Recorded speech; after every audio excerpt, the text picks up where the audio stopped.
Hello everyone, hope you're doing well. It's Tech Talk time, and we are doing the Tech Talk during also event season. So we're going to be playing in the background some aviation and some naval, because that's a little bit easier to do while also doing the Tech Talk stuff. Basically, Tech Talk is a podcast kind of thing where we go through the comments of the previous Tech Talk. So if you want something chatted about, or if you want something gone around or gone through, this would be the opportunity. So make sure to stick it in the comments of the previous or this video, I suppose. This will come out on Christmas Eve. We're recording it on the Friday, but hopefully you guys have a good Christmas. Hopefully everything goes well. You know, it's always nice to see people have a decent time. So, you know, hopefully everything goes all right. Obviously, event season is upon us, and a bunch of other things are upon us too, but it should be okay. Like, we'll get it done as we always do, so hopefully you have a great time with it all. Let's get into the last set of comments, and yeah, just kind of go through them. Been a ton of hot button topics, I think it's fair to say, over the last period. The main ones obviously being around high tier armor, which is always going to be a hot button topic and also never going to be solved. So yeah, it's always going to be how it is. Oh yeah, Prime does have free stuff for Company Heroes 3, that's true, which is quite nice. Oh, and also I was able to get Boat Crew, so we'll be playing Boat Crew in January, which will be really nice. Boat Crew is very similar to Bomber Crew, but on a PT boat, so should be quite fun. That all this stuff goes on. So yeah, it's one of those times where around the Christmas time where people tend to, you know, take a break and relax. For me, I kind of do the same thing, and by kind of do the same thing, I mean I only do like 80% of what I do, so that's how we'll do it. Let's have a look. We obviously have Karam Chan with the good old timestamps, so thank you for that as always. Very kind of you to do that. Mercy beaucoup. And then we have Insane Robert. So let's see what it says. Nice to see you too, Dr. Froggle. Hopefully you're doing good today. Hey Tech, just came in to say Merry Christmas and Happy New Year. Wish Gadget would chill out a bit and relax with the event grind, especially during the holidays. I know I'll take a break from the game and I'll go visit my family during this period of time. It's an interesting thing, right? So I personally wish, obviously, that the events are on at different times, because, once again, family, you know, friends and things like that. I want to kind of relax with them and do all that stuff. But also, when else are they supposed to do these events? Like, what do you think would be the perfect time for this stuff? And this is kind of a problem with gaming in general, and also, you know, the fact that a lot of games do stuff around the same time, so it's kind of hard to follow what's going on. But the major issue, at least for me, is if they decided to move the events to different periods, there would always be people who lose out, right? Like if they did it in September, then you have everybody going back to school. If you did them in January, then, you know, that's in certain parts of the world, that's when kind of like their Christmas is. So there isn't really a perfect time, which sucks because it would be nice if, as like a world, we could just kind of sit there and choose, okay, this is the time we take off. This is the time where we get to relax. They also want people to be busy, so, you know, they spend GE too, right? So that's another factor, but it is kind of how it is. Nice to see you, Carter. Hopefully you're doing good. But yeah, Merry Christmas and Happy New Year to everybody. I hope everything goes well. And we will be streaming, by the way, on Christmas Day. Only for a few hours. Like only for maybe like 3 or 4 hours in the morning. Basically just to be there if anybody wants to pop along and have somebody to relax with and, you know, talk to on Christmas and all of that good stuff. So yeah, hopefully it goes all right. So we have Victor. Let's just try and deal with this guy first. Dooby dooby doo doo doo.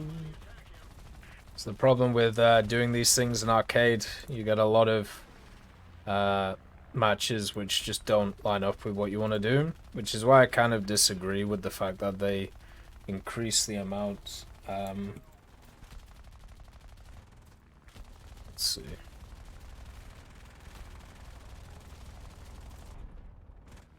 So we have Victor once again.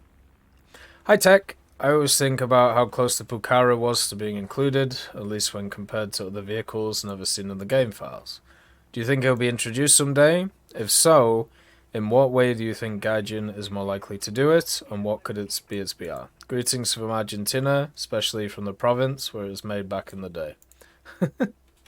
I mean, I think for me the funniest thing would be if they decided to add it to the British tree. It actually makes the most sense to be added to the British tree, but it would be, especially right now with the the new guy in Argentina, I think it would be quite funny. But you know, not all decisions have to be made around humor, but I think this one should. I think it'd be quite fun. The Pukara will get added. You know, the only question is how do you add it? The BR I'm not going to speculate on because that's just more about what weapons they give it, and also at the same time, these types of vehicles are so annoying to balance, it seems, for the Gaijin team. Like these kind of ones which have crazy munitions but not really a ton of anything else. So for me, when I look at a vehicle like that, it more just depends on what they decide to give it in terms of armament. Like everything else, the fact is it should be around like maybe 7 at most. Like I don't think it's a very fast vehicle. It's just got ridiculous amounts of armament options because it's made for that specific role. So for me, I would put it in the British tree, not just for memes, but also because the British did use it.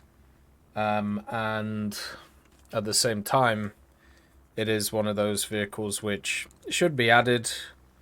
But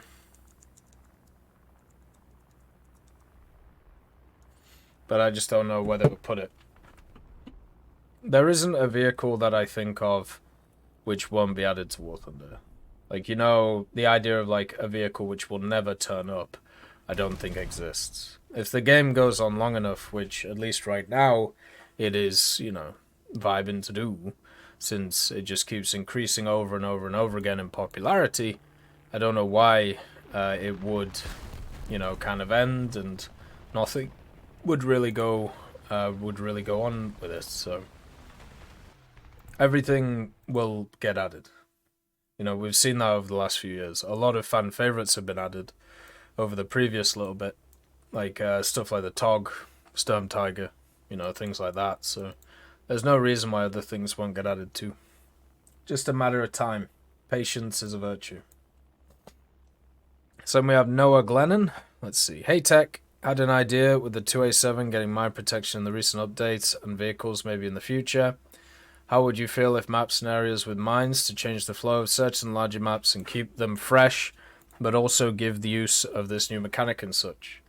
No. Simple as. I'm not interested. I'm not interested in anything which you can't see, you can't control, and are also based around RNG. Every single mechanic that has been added, which gives the ability for people to kill others without being seen or without being known, and also randomly, has been negative when it comes to the gameplay. Whether it's guided bombs, whether it's guided missiles from like 10 kilometers away, 15, 20, or whether it is stuff like artillery in ground. So adding in mines would do exactly that. It would just not be fun. Imagine you're just wandering around, you know, having a good time, and then you just randomly blow up. The vehicles that would also get access to mines would be the ones which are the stronger ones already, which is like vehicles. So if you want to give it to SPGs, sure, why not? But the only way you could do it is if you massively mark them and make them so they were massively marked and kind of like mines in Naval, so people wouldn't just like randomly run into them and then give them a timer. But at that point, they'd be pretty useless. I just don't like. We already have, especially at top tier, where all this mine protection's been added. There is already so many things that will just randomly kill you. Like, I know people like just adding more and more stuff over and over again and feel like that's what's needed, spore liners being literally the most recent case, but I can just say to you right now, you don't always need to add new stuff to try and sell things which, add negative stuff to the game. That's what's made top tier what it is right now. And there is a lot of people who are not happy with it because of the fact it feels incredibly RNG with how the whole thing works, right? It doesn't feel like you have control of what you are supposed to be doing. It feels like you have no control over what happens, and you will just randomly die over and over and over again, and you can't do anything. So no more mechanics which do that. Okay? No more mechanics where you just randomly die from things. Because you'll just make maps completely uninhabitable for ground vehicles, and you'll just force people more to go into planes. And if you make them super visible, then there isn't really much point in them anyway. We don't need more mechanics at high tier.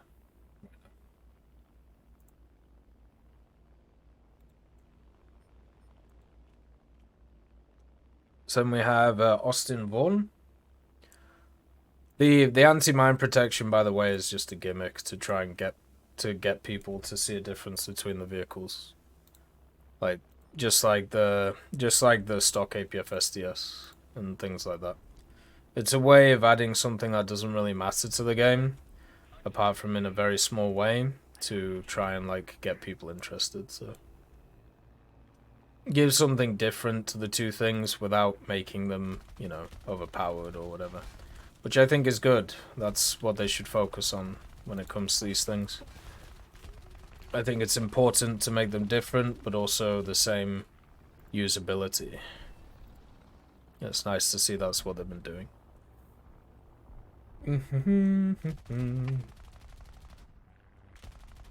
Right. How about mines in spawn protection areas? Stop spawn rushes.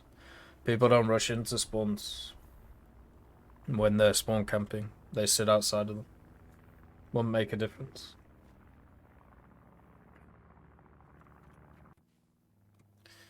Right, so it's like having those like AT guns look out of spawns. Like there's not enough space, and also like it would be better if you put it into areas where people spawn camp from, but then people just pick different ones. So we have Austin Vaughn. Hello Tech, hope you're doing well. I am very curious to hear what you imagine would be ideal future for Naval in War Thunder, and what direction it should go in terms of content, mechanics, balancing. To be honest, I'm fine with the way that Naval is now. I might be one of the only people who is, but a lot of the people I see who want Naval to be different are people who don't play the game mode and just want it to be something that they have in their imagination. Which we talked about this last Tech Talk actually. A lot of people that I've chatted to, when they talk about the idea of future of Naval, they just completely describe an RTS. Like that, I don't know if they realize it, but every single time, they just completely describe something like battle stations, Midway, or like an old RTS that they played ages ago. And it doesn't work. Like I don't know how else to put it. Like you can't just build an RTS into War Thunder when there's multiple people around, because the key thing about the RTS genre is you have a single person who's controlling everything. Once you add multiple people to this mix and also multiple sides, the whole thing falls apart and isn't what you want it to be. So it just doesn't work because you're hoping that everybody doesn't abuse stuff. The thing I would like from Naval is pretty simple. for them to stop screwing with damage models. So find an equilibrium where they're happy with the damage models of vehicles, so then we can actually see what a standard meta looks like, instead of getting changes to how shells and armor works every single update. Then have maps which are based around the 3-cap idea, but also maps which don't just have one area for coastal and then 2 areas for blue water or so on and so forth. Instead, just have maps which are mainly for blue water, and have like 3 cap zones which all make sense for blue water, instead of having this weird like rigmarole. Have a situation where you can grind either coastal vessels with blue water vessels or vice versa, like you have with ground and helicopters. Hey Zero, happy Friday. Yeah, presets as well. Audio presets is huge to show. Audio presets would save a lot of effort and time. So just being able to set a preset for your volumes across the board. So one for ground, one for air, one for naval, so you don't end up blowing your ears out every time you play it. And then just keep adding bigger ships until you run out. And kind of do that from there. You know, try and get more aviation stuff brought in. But, you know, people have to understand the fundamentals of naval gameplay. It's not ever going to be something that everybody likes. And people just have to accept that. I think that's one of the most important things, and also the thing that is impossible to explain to people, that it's okay if you don't like something, you know. It's alright if stuff don't work like the way that you want to, and also I would say it's probably important for them not to go nuts when it comes to mechanics. Submarines should not take over the game. Carriers definitely shouldn't take over the game. And also, at the same time, guided missile like destroyers are so annoying to deal with already, and we're not even at the powerful ones yet. So, yeah, that's going to be the problem going forward. I think in general, at least the areas that I play naval are fine.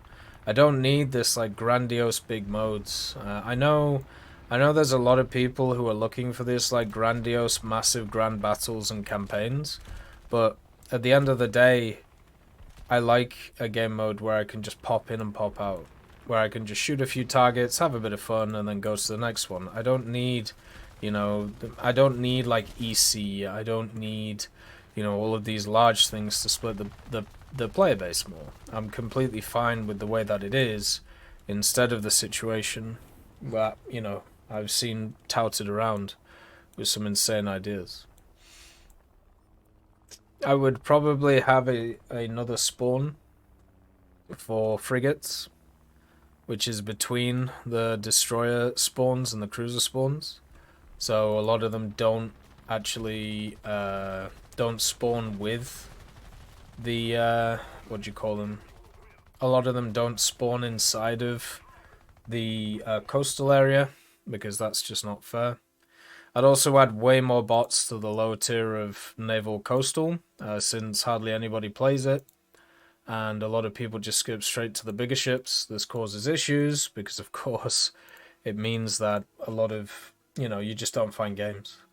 So it's really hard to actually get that stuff rocking. But that's what I would do. While you add the bigger ships, you can do a bunch of decompression and sort that out. But at the same time, you're never really going to be able to balance it very well, unfortunately. Yeah, those were the things I'd bring in. Whoa. Here we go. Hey, Yimingling. Ni hao tech. Ni hao. I've been watching you for quite a long time, but finally decided to leave a comment of my own this time. Think you deserve a much larger audience for the amount of work you've done and the rationale of thinking on different ideas. Sorry for running a long one. I love the tech talk and your vids in general. It's all good. You you caught me at the beginning, so long ones aren't too bad. It's just usually when we're like 3 hours in and I'm pretty tired. But yeah, it's all good. Let's see. I play some chill naval RB while listening to the talk. The few CCs I watched to experience the naval, so I'm taking the chance to ask for some advice. I'm playing the German Christian. It has a slow, clunky big 88 and one fast-firing 37. The 88 does good damage, but it has long reloads. The 37 can deal consistent damage. I'm having trouble using both at the same time, because I have to press Alt-2 to switch to 37 and Alt-1 to switch to the 88. Every time I switch the other gun, the previous gun would turn to point in front of the ships. If I'd switch the weapon mid-engagement, I have to wait a few seconds for the guns to turn while aiming, which is very ineffective. Okay, so we'll deal with this one first. Basically, there is a way that you can get your AI to target targets or prioritize targets. So, for example, I'll show you the control for it. So when you switch between stuff, it won't actually move where the turret is looking if you have picked the target that you want it to shoot at, and then you can just switch straight back to it. At the same time, remove that alt stuff. There's no need to do that. If you have a numpad, so on the right hand side of your keyboard, just use the numpad. It's way easier, and you don't have to fumble about with like any silly things. The numpad I use for like radar stuff. I use it for, naval switching guns and priority targets and stuff like that. It works very well. So don't bother with the alt and then everything. There are still enough numbers on the keyboard to be able to, or still enough, keys on the keyboard to be able to get through this stuff. If you're a person who's playing naval a lot, then you might as well set up that. So use the numpad for switching stuff. You don't have to use you don't have to use anything else. The controls that you're looking for naval, so you have select these ones, right? So these are the ones where you change, which is the ones that we were talking about. So just set those to the numpad if you have them on the right hand side of your keyboard. The next one is if you go to my naval aiming video in the new playlist, there is a, let's see if I can find it. Here we go. Nope, not that one. Here you go. So manual targeting for primary, auxiliary, and anti-aircraft caliber. So what this does is if I press this and I have a target locked, then this will mean that when my AI control these guns, they will actually shoot at the target that I have locked. So they won't move to a separate target. They will shoot at the target that I've told them to shoot at. This is useful not just when engaging, people in the ground. It can make it so your AA can shoot at the AAs or shoot at the planes that you want it to shoot at. So that is something to focus on too. It works very well. It's incredibly good and should be something that is used. It's something they added a long time ago when it came to naval. So might as well use it now. So that's how you solve those two issues. Because it'll be easier to switch between guns, and also you can set the thing to target the thing that you want shooting at. Simple as. Next one. On another topic, I'm glad to hear a person are blindly believing the Western propaganda on the Taiwan situation. I take it, I wouldn't class it as Western propaganda, but I get you. I take it that you must have done your own research. Yes, this could sound pedantic, but I want to put down some facts. Taiwan never had a flag. The ROC flag was used by China. Very true, it didn't ever have a flag, which is why in game they labeled it as the ROC flag and the PLA flag. Under this flag, we overthrew the last Chinese imperial dynasty, resisted Japanese invasion, and first joined the United Nations. By all means and purposes, the ROC flag is the Chinese flag, albeit an older Chinese flag after 49. The current government on Taiwan never changed the constitution flag name from that of the ROC ones, therefore calling it a Taiwan flag is a misnomer. I agree, which is why in game it was actually labeled the ROC and the PLA one. Like, that's the thing, like Gaijin literally did their research on this stuff, but people got annoyed because it's not what the random ass government says, right? But no, you don't have to apologize for the long one, it's all good. Like the issue with the long ones is literally if I'm like 3 hours in and my brain is baked, and then I see a massive amount of text. It's like, oh god, you know. But yeah, the hopefully the naval stuff sorted, and yeah, I mean, I've always been a person who, without like propaganda aside or whatever you want to call it, I think it's incredibly important. Number one, to try and read as many sides of an issue as you can if you are interested in it. Number two, realize when you're disinterested in an issue, and meaning that there's not really much point in you thinking about it or covering it or even having an opinion on it. Just say, I don't have an opinion on it. And then number three, which is probably the biggest one, is always look at the counterpoint or argument to the thing that you agree with or believe in.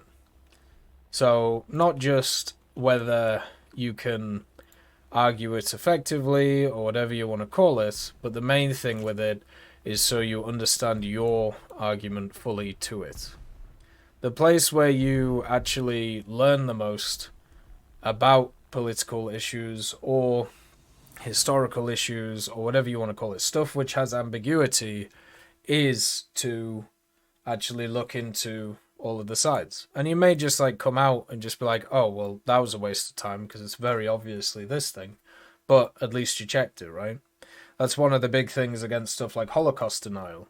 It's actually really hard to read through that stuff because a lot of it is just completely crazy. But it still has to be done, so you can't... Because if you just dismiss people when it comes to like the way that they think and the way that they do stuff, they don't like go away and stop thinking other things. Like you can't there's this weird belief that you can, what's the word?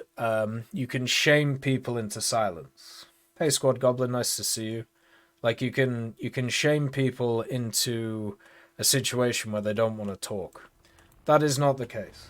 What ends up happening is you may silence them in that conversation, but they will just go find other people that they can talk to about these things. So you actually create these like little enclaves, and then because of the internet and also other things, it's very easy for those enclaves to get quite big, and then you have a real problem because now you have a set of people who are in their beliefs and stuck in their beliefs, but also cannot be challenged because they have so many people backing them up. It sucks trying to deal with it, and even in like War Thunder, you deal with it in like certain issues too. It's kind of nuts. But yeah, happy holidays, Merry Christmas. Hopefully you have a good one. Hopefully life is alright. Alright, so let's go this way. And we are bombing, or trying to, I should say. It's not going very well, but we're getting it done. So this is from the very last Prime. Hey Tech, my biggest question is how can we better fill out the top tier of Japan? It really sucks only having two 11.7 contending vehicles. I really like light tanks and IFEs, but Gaijin put them all at a lower tier. It would be nice to get an upgraded version of the Type 89 IFE, for example. Yeah, I agree, but it doesn't exist, so that's a problem. Good evening, Naughty Ewok, nice to see you. Like, there are some AFV concepts that Japan have tried with some quite spicy autocannons, which may eventually come to the game. But to be quite honest, the choices are limited, I think is the best way you can put it. So I think what they're going to do is, they're going to keep adding variants of the same vehicles. You'll probably get a Type 90 Premium pretty soon, and also a few other ones, which will be around the place. But yeah, overall, there's not a ton they can add. So the basic thing that they'll do, which is the same thing they always do in these cases, is, of course, add a subtree. So they'll add South Korea, or they'll add something similar to that to try and help out the nation and to try and get it sorted. And hopefully that means that they'll be able to get like a full a full like high tier. You know, K1, K1A1, K1A2, bunch of IFEs, bunch of AFEs, even a bunch of AAs the South Koreans have. You know, the issue with like South Korea is not it's like top tier bangers. The issue with South Korea is, you know, all of the other stuff, which is basically Soviet or American. But yeah, that's how you solve it. There's not, from a Japanese point of view, there is stuff you can add. You know, I've been through a lot of it, and I know there'll be people who say, "Well, what about this? What about that?" Yeah, fair enough. You know, there is more stuff they can add. Would it make it comparable to other nations we have in the game? Oh no. So there's absolutely no point in doing that. It would be just much better to work on that stuff, you know. Hey Napster, nice to see you, man.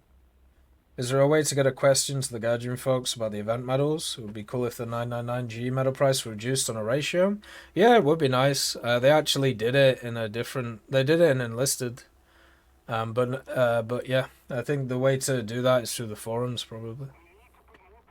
Do we get more points in the event in RAB and RB? The multiplier is higher in RB. So if that is something you want to focus on, it's easier to do. But yeah, it would be nice to like have something set up like that. China and Israel still don't have any IFEs. Yeah, pretty much. They're stuck on MBTs and some quite unfortunate AAs. But, you know, at least China has a lot of expansion, you know. So we have last red start.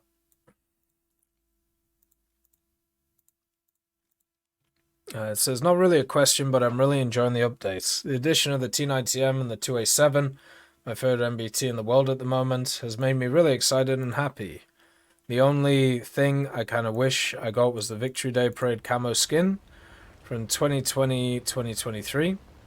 I'm sure it'll come eventually, but I just wish I can pay 200G for it. Overall, the update's pretty decent.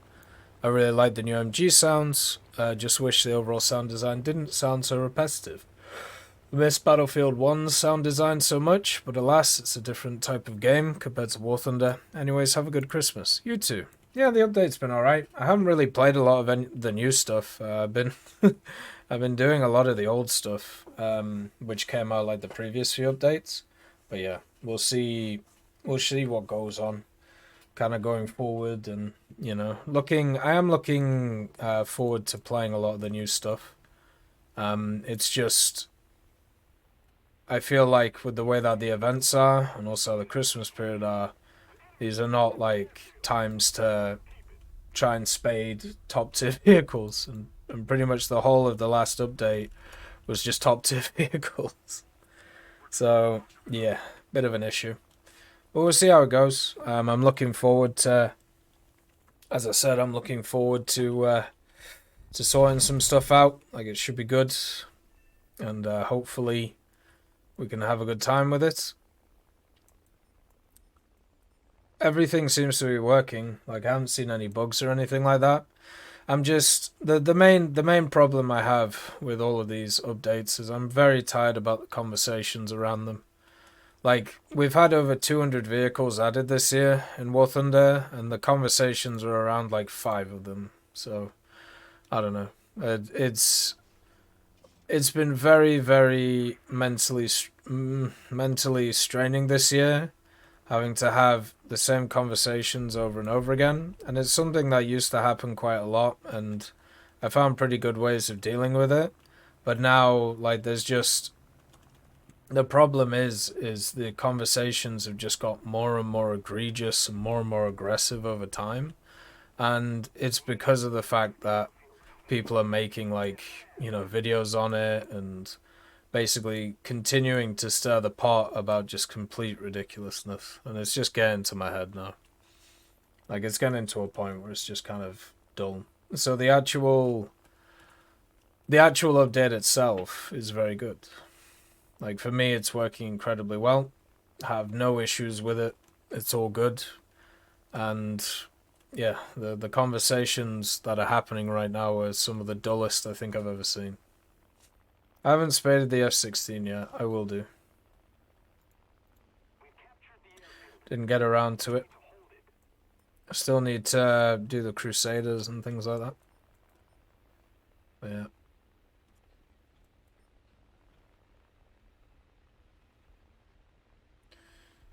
There we go.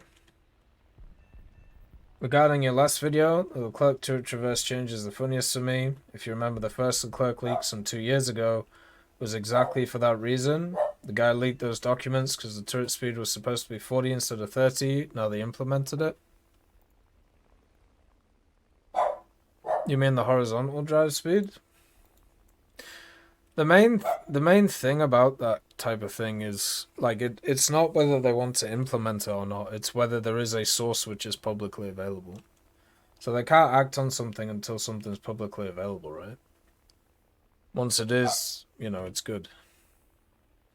So we have Hung. Hey Tech, hope you're having a good day. I just finished my university final exam for the semester, and I'm quite glad that I'm going to have 3 free weeks to play and grind the Lithuanian boxer.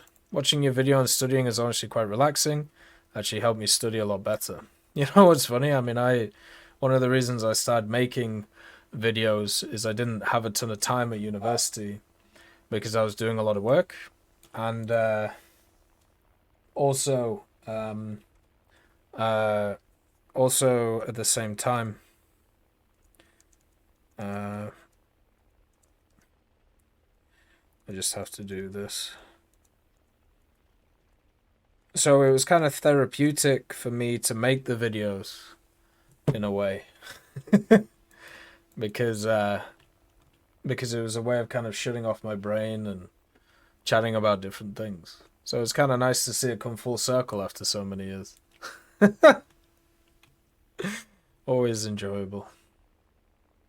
But yeah, the university grind is a toughie, and I remember the first year when I had university, and I was doing I was at the University of Calgary, and I was in the engineering program, but in the second year I switched over to the sciences, and that first semester, the fall semester, it was September to December, but my last exam was on the 23rd of December.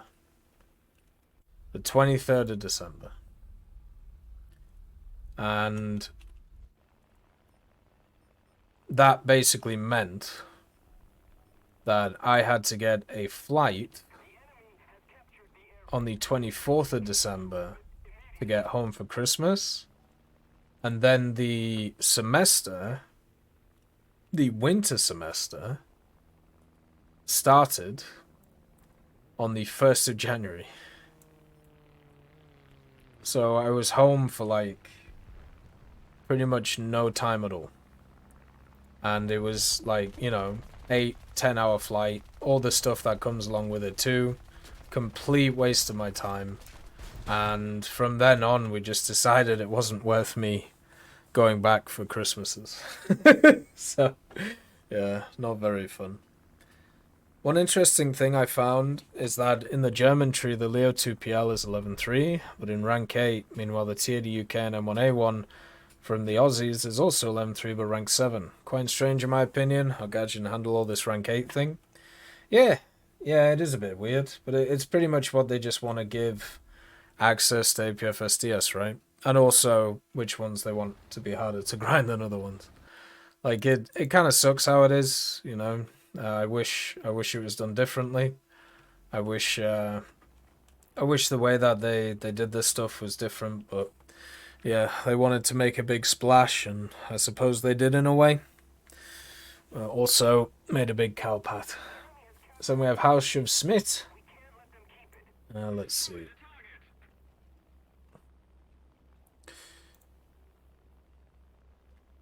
Merry Christmas, Tech. Merry Christmas. I played RRB in some arcade for 10 years.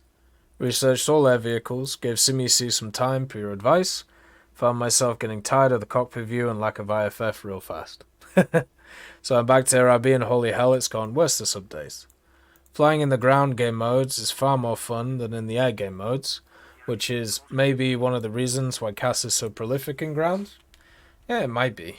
It's definitely one of the reasons. AirRB seems to have no identity anymore. Feels like a cheap rip-off of Air Arcade. I see no point in the no respawn mechanic either, but there are many issues Gaijin ignores, despite the issues being consistently sprayed all over the forums over the past years and CC polls that gain 1,000+ votes. Alright, let's... So where are the devs? There are very simple fixes that are clear if you spend time playing AirRB, multiple airfields, team size reduction, etc. Simpler fixes than anything in new game mode, like RBEC. Maybe the devs are suffering from RB fatigue. You mentioned that RB was something you'll get into in the future. Care to elaborate? Sure. I disagree with the assertion. It's probably a start. The issue that RB has is the same as many others. First of all, they have added a metric ton of airfields to maps. Like, if you actually think about back in the day, the like 3 or 4 maps you used to play in RB, now most maps have more than one airfield on both sides. They might be not the way that you want them, but now they exist, right? You don't have, you don't just have Hokkaido with the 4 airfields where 2 of them are in the center of the map anymore, or you don't have Sinai where they have that like 1 airfield which gets capped and then that's it. Making teams smaller would be a terrible idea. AJ, give it a rest.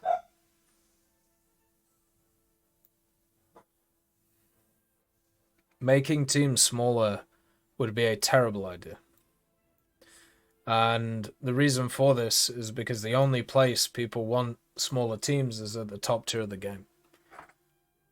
The maps are too big, even at the mid-tiers now, which is why they feel empty at mid-tier, to have smaller teams. At the end of the day, the only major reason why people want smaller teams is less missiles flying around. That's fine. It only affects a very small portion of the game. You got to remember that the other 95% of the game exists. So if you want to just focus on top tier RRB, then you can do. But I'd also mention the same thing as I always do with top tier in any of the game modes. It's always going to be broken. It's never going to be fun.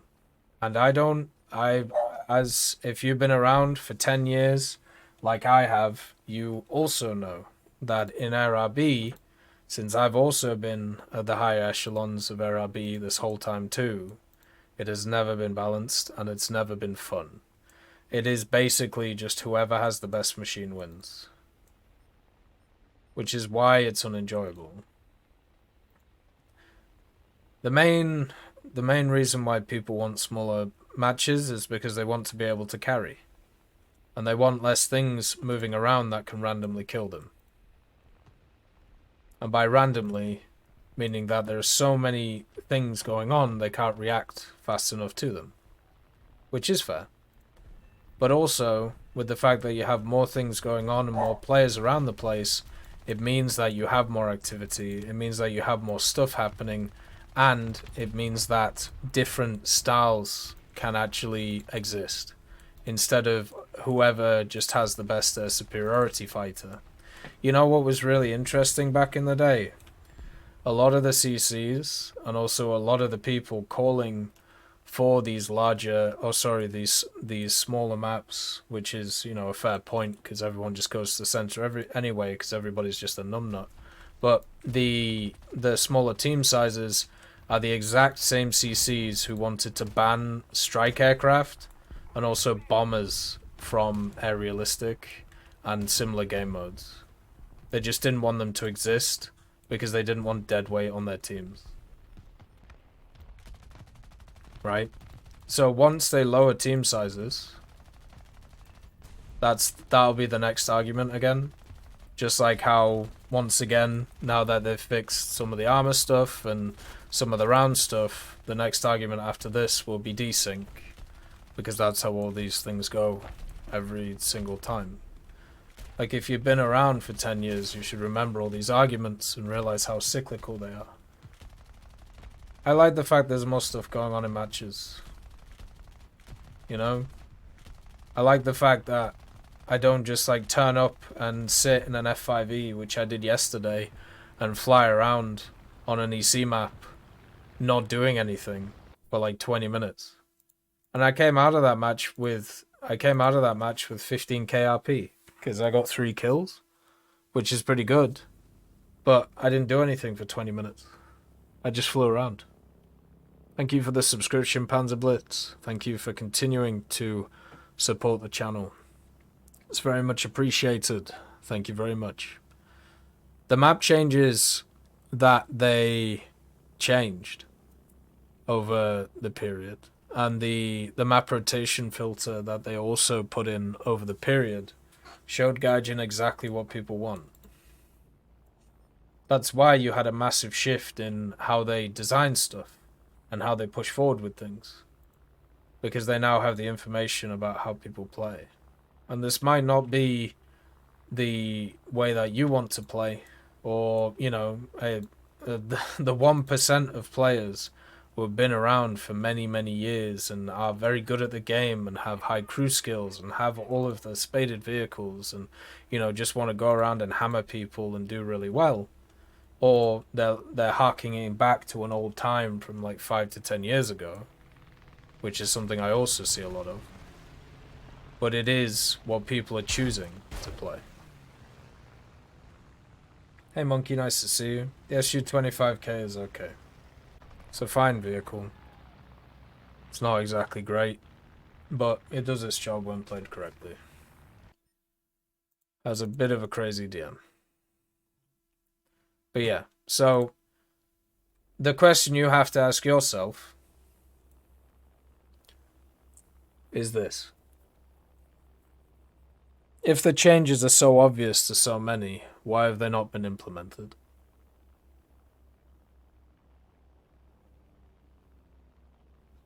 Because there are two answers to that. Number one, they're being worked on and they'll be in the future. Number two, maybe they're not so obvious. And number one, you don't have to worry about. Because, as we talked about, it's something that will happen over time. You don't have to worry about it. Everything's good. If it's number two, you got a real problem. Because you got to work out why, for you, your thoughts in your head, why you believe that you think the same as everybody else, and why this like set of people who don't think like that, why do they think like that? I think the majority of people that want a smaller teams just don't want a furball meta every 1 minute into a match. That's fine, that will happen anyway. Because before the change, when they increased the team sizes in Realistic, like a year ago, same thing happened. If people want to play 6v6 stuff or 4v4 stuff, that's where the competitive modes come in. That's where stuff like ranked comes in. That's where stuff like, you know, competitions come in.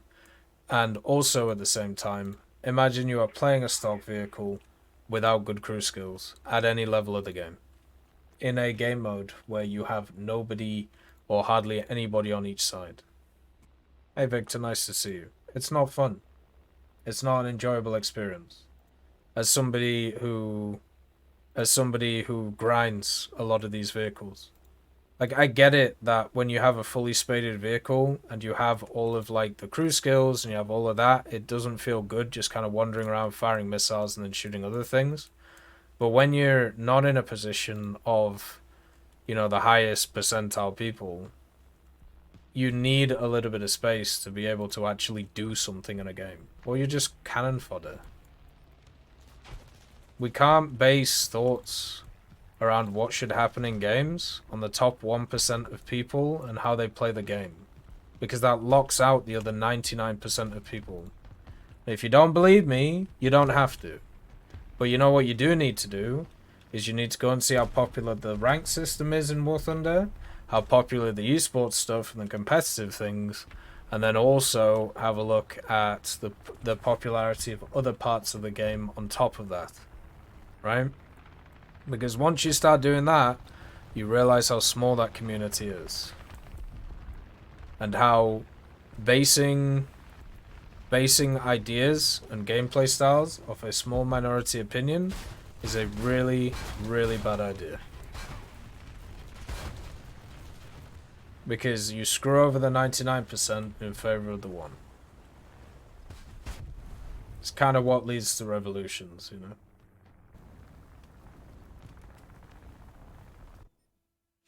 But yeah. Simple as, really. Or, you know, you could make forum posts and ask people, or all that stuff. Very true, Juan. Incredibly true. Business is booming. So we have Colourful. How do you think Gaijin will handle more advanced missiles that are harder to dodge? Do you think it'll all depend on who fires first and which is the fastest, or will stuff as terrains come into play? I mean, I don't know.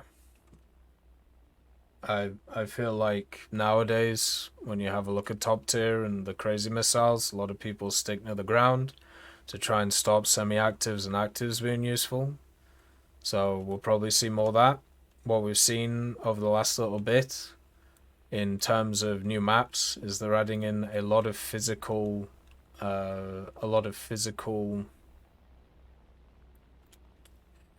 what's the word? Physical barriers, so people can fight around. Whether it's the volcano mountains or whether it's the what's the other things? Whether it's like the pillars from that one map.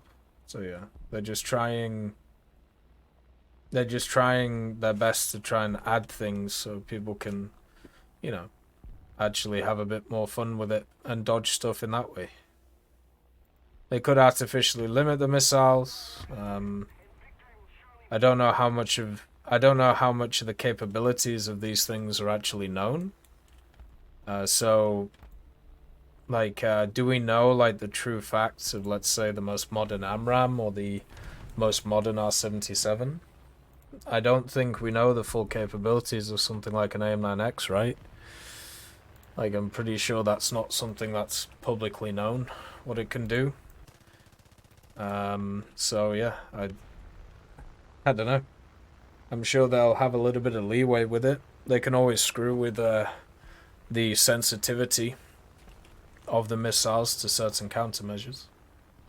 But yeah, simple as. I don't think it will be nuts. I think they'll just continue to do what they've done for a long time and just keep raising the power level.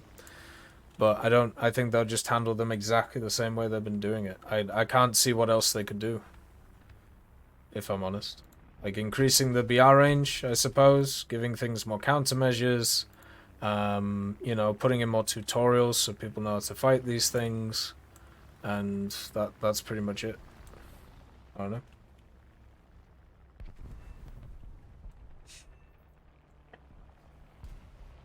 They can always limit capabilities if they need to.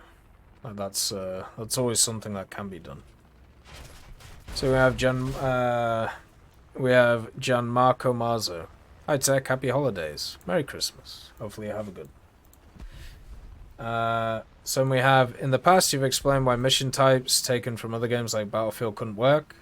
However, I'd like to know what you thought of the assault mission type that was used in the last World War season of War Thunder. It was the one where one team has to attack the other team's cap and the other team defends. I found it super fun because playing attack or defend felt very different. The 15-minute timer made the pace frantic, and on the defense, some non-meta vehicles like slow tank destroyers were very suited to the mission. Do you think this could ever work in Ground RB? Cheers, have a good one. I think so. It could definitely work, but you would need to do a simple thing. And this is the thing I'm not very confident about. So in that World War mode, when they added those things in, there was a bit of a problem, and the major problem was the squads were able to spawn in before everybody else. So, for example, with like TEC, we usually had like 20 people just ready to go. So we would get into powerful positions before anybody else spawned. So if you made it so it was more designed around the idea of, you know, people spawning at the same time and moving around that way, yeah, I mean that could work pretty well, I think. You could give more spawn points to the attackers than the defenders if you wanted to, but the major thing that you'd have to do, and this is the tough one, and this is the problem. This is why whenever people talk about like pushing the train or pushing the cart modes, you have to make people play both sides. So you would have one match which was an offensive or a defensive, and then you'd have another match which was the sides switched. So therefore people would feel like they had a fair stroke at what's going on. Because if instead you decide to make it so it's only one side that gets to attack and not the other, then people will figure out which is the favored side and they will just leave the match. And they'll just go and play something else. Because nobody wants to be a punching bag. And since War Thunder is insanely designed around defense instead of offense, like in those ways, you could definitely give other people more chance to be able to, you know, play and stuff like that. If you could get that balance sorted, then it would be fine. But in World War mode, it definitely wasn't balanced. But that was because of the whole Squadron thing, and also some of the maps and the AI being able to do kind of silly things. But I honestly think it could work if you could just somehow get people to stay in the matches. If you could do that, there's a chance. Anything's possible. But I haven't figured out a way of doing that. Because there's a lot of people in War Thunder, and pretty much all of them I've met are not fans of just sticking around when they're getting blasted in the head. It's one of the big issues with teams falling apart. It's not actually, you know, it's not actually the whole like premium thing that everybody used to always talk about, or the research thing. It's literally because in a lot of setups, if you don't get the spawn right, or if stuff like that goes wrong, you just lose. So like, what's the point? Or at least that's how it seems like a lot of people see it. Which shouldn't be how it is, but you know. Enjoy trying to change people's perceptions about how to play the game. Been trying for many years, doesn't work very well. Maybe one day, who knows. I would say have fun. Hello, Polish. Hope you're doing splendid. Yeah, doing pretty good. Got a bit of a frog in the throat, but not too bad. Just kind of relaxing and doing stuff. I was thinking about what you said about the perfect update topic, and basically I also wish for more game modes, animated profile pics, and also regarding UAVs. Do you think the drones could be a tech tree, like MQ1 greater than MQ9, or would that be too overpowered? Don't bother. Like, anything could be a tech tree. You could make people research anything, but just don't. Like, it's one of those things where it's like, it was tried, it failed, you're just gonna piss people off. Like, that's the problem at the end of the day. You will just annoy people by doing that. It's like adding in more helis which only have like 7 rockets. Like this, you can do it. Like when we went through like that Thailand subtech tree, right? Which was in the past of the devs. There was like 3 vehicles there which were like, hey, so this is like a Huey with 14 rockets. Oh, fantastic. Let's go. Like, you know what I want to do? I want to grind through 3 of those. Like, that sounds really fun. All for the sake of having a flag on a helicopter. Like, you know, there's some things it's just better not to do because you know it's going to annoy people. Like, and that's alright. Like, drones is one of those hot button topics that I just don't want to see, like, even, like, They don't have to do any changes to them. They don't have to do anything. Just leave them where they are, dead and buried. Bringing them back would just cause a lot of tension and a lot of issues that do not need to exist. And also, I don't know how you would use them in different game modes. Like, how would you... Because if you had a tech tree of them, they would still only be locked to ground, right? Like, you couldn't really put them in anywhere, so yeah. In War Thunder, I like to have an engaging battle, and by that I mean I like having a bit of a struggle but benefiting. Like, I enjoy a match when my tank has come out bruised and battered. I've taken hits and dealt hits. Yeah, same. I don't like stomps. Like, in War Thunder, I don't mind, like, dying a few times. Like, as long as I feel like what I'm doing, like, actually matters, and I'm not just getting, like, battered over and over and over again, you know? Would you say the K-52 or the Tree Mi-28 is the better heli? I don't feel like grounding both out.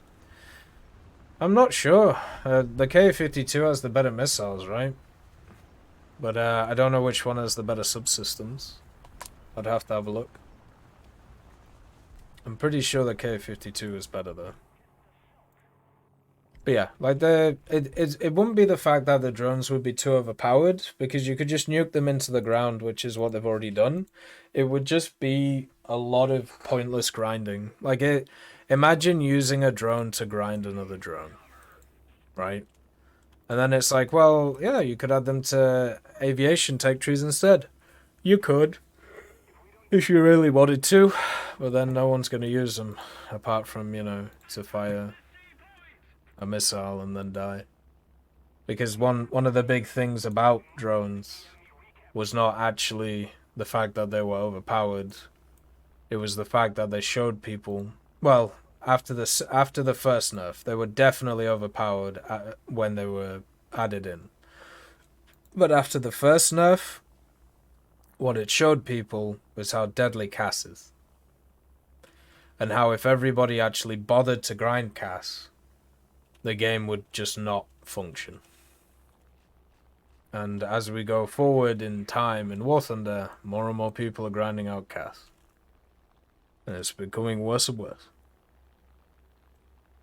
That's what the drones showed. They didn't show that the drones were overpowered. They showed the concept of CAS is overpowered. Because you can basically do what you did in a drone with many different vehicles 2 or 3 times over. Like, it's crazy. So then we have Seorl. Hey, tech guy. Hi, Seorl guy. I hope you get the sleep you deserve. Yeah, I did. Got like 3 or 4 nights. I feel normal now. I don't feel like a zombie, so... That was a crazy update period, I think is the way to put it. A lot of stuff happened that week, so... Very hard to follow, but was able to. So super happy with that.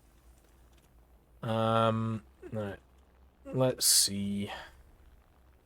The advice you gave for the Abrams has helped me loads. Thanks a lot. Anytime. That's what I wanted to ask. I've been having trouble playing the first Leo 1, and a friend of mine is about to get it. What's your advice on how to play it? The Leo 1 used to be in a really nice position. If anything, when it was added to the game, it was overpowered. It was able to do so many different things. Then they dropped its PR and made it even better. Now, though, it is in a rough place. They made a change to it and bumped it up to 8.0 with some BR decompression. But the problem is there's a lot of vehicles with stabilizers which around those BRs. And since a lot of the matches are more designed around the idea of kind of close quarters combat, stuff like the Leopard 1 loses out. You have to use its mobility, you have to get around the flanks, you have to shoot people in the side, and you also have to bring APDS and Heat FS depending on what you're fighting. You can't take on people head on, you don't have the armor for it, apart from when the turret does ridiculous things that it shouldn't do, and also at the same time when other things happen which shouldn't happen as well. take 20 or 15 rounds, so you limit the size of that ammo rack, since the ammo rack is kind of nuts on it. And also you just got to use the mobility and rangefinder to flank and hit things not head on. But it is not in a good place, that vehicle. It was in a good place. It was in a very good place. Maybe an overpowered place for a long time. And then they changed it. And now it's just kind of sat there, not really loving life, you know. So then we have Connor 22 Abrams. Hey Tech, thanks for response to my last question. Anytime. On the topics of SPAs that was brought up between the ADATs and the Panzer, what do you think of something like the CRAM being added? That sounds like something you attach to a computer. What is a CRAM? Anybody know? Any idea? CRAM. Counter-rocket artillery and mortar. Oh, no. No. No. This is just silly. No, it's that silly rotary 20mm, just that annihilates anything in the air. No automated systems like this. You'd have to make them direct control. Not interested in automated systems that basically just create a shield around things. If we're gonna do that, APSs make more sense. Second question is, multiple countries developed experimental aircraft during and after World War II. Many of them never saw service as they were deemed obsolete. You think that these should come to the game? The two that come to mind is the XP-75 Eagle, actually the P-51 of the aircraft, XP-47, super variant the P-47. Yeah, fine, sure, why not? We already have a bunch in the game. You could technically put the Tiger Cat and the F-8F Bearcat into that group because they were vehicles which were fielded right at the end of the war and came out basically at the wrong time for them to be useful. So, yeah, all good with that. Sure, why not? There's a bunch of pretty interesting aircraft, not just from the Americans, but also the Australians, and also the British had some fun designs. Well, going into the jet age, so yeah, I'm fine with all those types of things. Like, it would be nice to see them. They could add them as event vehicles. We already have a few vehicles which kind of fill that role already. The P-59 is one of them, in a way. Thank you for the raid hard puzzle. That's very kind of you. Like, you could easily do something like that. That could work. But yeah, why not? I talked about a few of them in the past. My final question is, what about special modifications for aircraft? For example, there are a few B-17s converted to gunships as a theory. Yeah, the XB-17 or the YB-17. To protect their formations from enemy fighters' interceptors. Thanks again for the previous answer. Yeah, I'll be fine with it. Like, they can add stuff like that. Hey Mason, nice to see you. Yeah, they could add him as event vehicles. They could add him as Battle Pass vehicles. You could literally have Battle Pass Fortress and have it's either the YB-17 or the XB-17, whichever one it is. Like, you could do those, just sticking in and have a good time. There's no reason not to. Like, it'll be nice to see, and I've talked about those types of ones before, which could be nice. Yeah, the Mikhail has one, right? And then also there's a few other vehicles that have those 30mm guns on them, which are kind of nuts. But yeah, like, more vehicles equals good. Hey, Hard Puzzle Grease, nice to see you. Thank you for the raid. Like, there will always be a bunch of crazy stuff, right? Hey, Douglas, nice to see you. They will always add more things to the game, and we can enjoy more of them as we go forward. Like, you know, any vehicle that you can think of, any vehicle that you can dream of, as long as it was existed, built, tested, and there is data on it, it will be added to the game over time. This is a given. It's just how it goes, you know. So we have TK221. Hello Tech, wish you a Merry Christmas, Happy Holidays, take care. Will do, you too. Hopefully you have a good one. Now on to the question. Do you think Gaijin will add turning nose tail wheel during taxing? I hope so. I think it's a really cool little interesting thing. I feel like they probably haven't done it because of the use of it. Like it isn't really something that, you know, has a huge use in the game. But I tell you what, over the years they've added a metric ton of stuff that has absolutely no use in the game. So like, you know, when you think about like exhausts and things like that, I honestly think they will add stuff like that. Like they will go nuts on it and add it in. I don't see why they wouldn't. Like there's no reason why it wouldn't be something that would become something in game.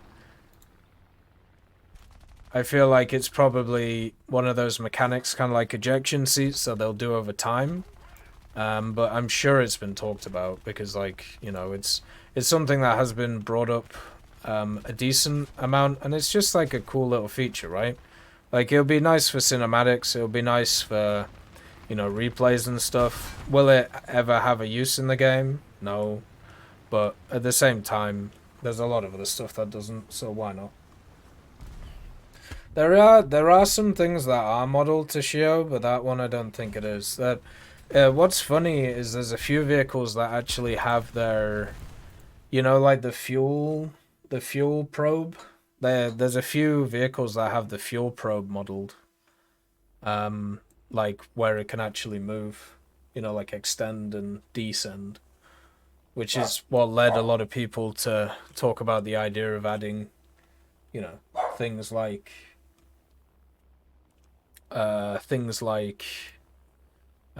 you know, fueling planes to the game, which would be interesting. Hey Moon, nice to see you. Happy Christmas Eve.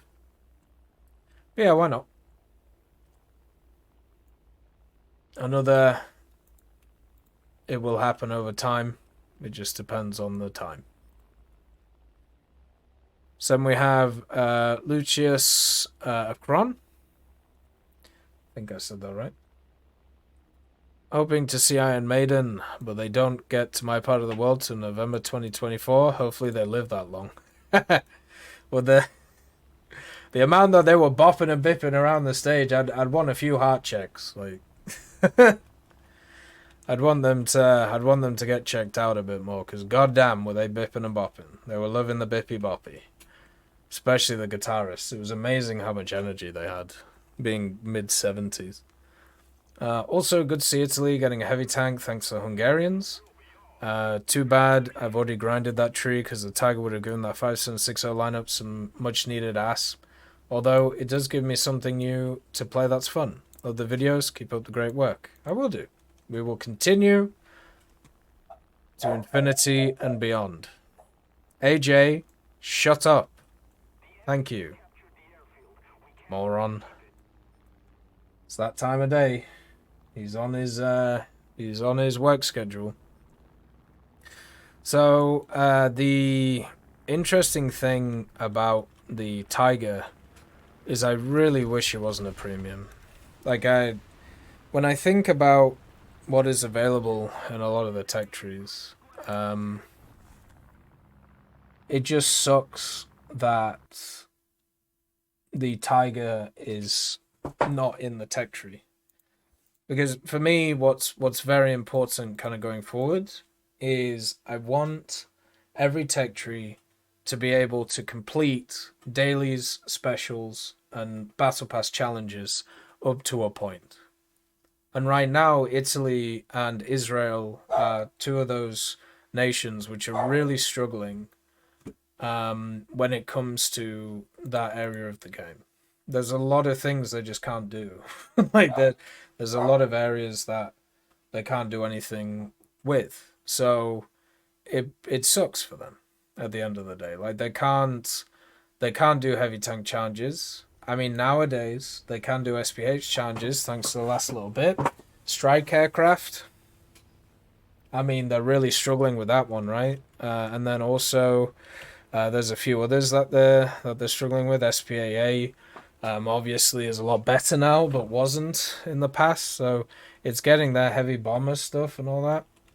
It's really struggling. So It would have been really good to see that vehicle as a tech tree one, or for them to bring in a tech tree one like a Tiger H, or a Panther, or even a Panther 4, and then just have the premium Tiger 2. Like it would have been good. But c'est la vie. Instead, it's a premium. Sucks. Wish it wasn't the case. So then we have common sense. I love the different nations, love the idea of adding subtrees, hate the idea of fewer trees because I love when you can identify your enemies by the sound of their engine and ground. Used to happen more often, but now it's just a gross hodgepodge mix of nations on both teams, which sucks. Fair enough. I mean, one of the big things is even back in the day, a lot of nations use the same engine sounds, which is a little known fact, I suppose. But yeah, so there wasn't a ton of difference between the actual different nations in terms of their engine. There was a few of them you could definitely tell. Obviously, like Japanese stuff was very obvious. See you later, unique Scorpions. Look after yourself, man. Some like Soviet vehicles were incredibly unique. A lot of the American ones just weren't, and then also some of the British ones. But yeah, the idea that they've always been unique from each other. I mean, way back in the day, they just weren't. They were exactly the same. So it is at least something to think about. I understand wanting nations to be different. I understand, wanting things to be different. But what happens is if you have a bunch of tech trees that don't share any commonality, and let's say they are just the indigenous vehicles of those nations, nobody plays them. Because you can't have full lineups, you can get better experiences in other nations, or you see like maybe one part of the nation being played because it has a lineup and nothing else. And if you don't believe me, that's fine, but I've seen nations be added and when they get added and how many people play them and where do they play them. And I usually play around those BRs because, I research the vehicles as they go, and it sucks. Because a lot of it is straight up just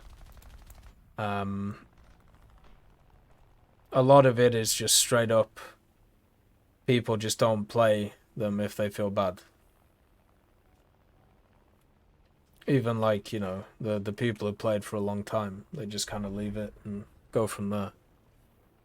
So for me, I get people wanting individual stuff, wanting things like, differences between the overall things, but if it's not fun, it's not fun.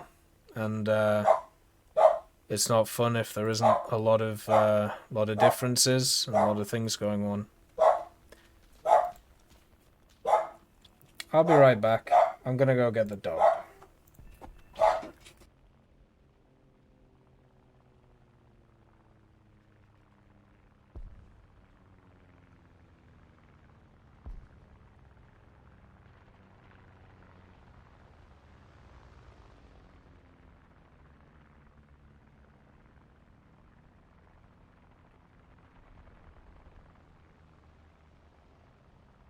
This dog has too much energy, so I brought him in here. Time for you to calm down, Potato.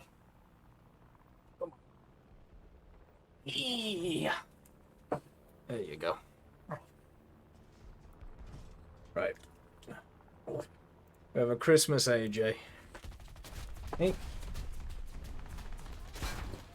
There you go.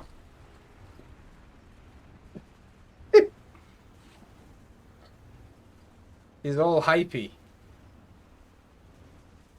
Yeah. Merry Christmas from AJ. Little funny bulldoggy. Oh.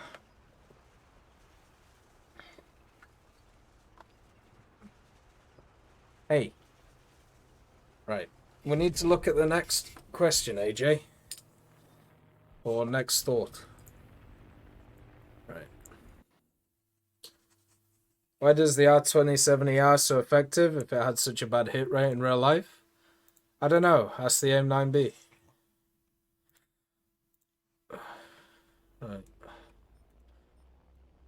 it's probably a bad idea to try and base stuff off real life predictions. So we have Aldo Caruli. Hello again, Tech. Hope you're doing well. One of the first interactions I had with you when you answered me a question about botting in one of the very first tech talks a year ago or so. Then I catched one of your streams on Twitch and you saw one of the clips in which in a GA8 you got steamrolled by literally 10 premium bots. We talked about how it was the biggest problem in War Thunder at the time. And now I see notifications of a video about 40,000 accounts banned. At first I was thinking, oh well, it's something like why X Nation suffers format. And clickbaity feel. But after I watched it, I feel so happy and I think it's normal. Saying this, these people finally got what they deserved, and that's the most important thing. But do you believe that the botting problem is now actually defeated, since people scared by this evolving situation will either jump off a ship or avoid cheats because of the premiums and account loss? Thank you again and keep up the good work. No, I don't think it's over. I don't think things like this are ever over. It's always a constant fight between developer and creator of the mods, and the reason is because there's money involved. So basically, what ends up happening is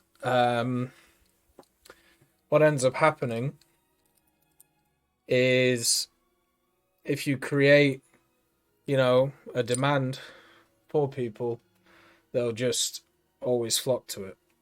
And since there's for a lot of people who bought, there is no loss to accounts because they can just get another one and do the same thing, then it's just not going to work very well, right? So for me, I think it continues. I don't think anything changes. And they'll be back again in a few months. But at the same time, one of the things I think it's important to do in general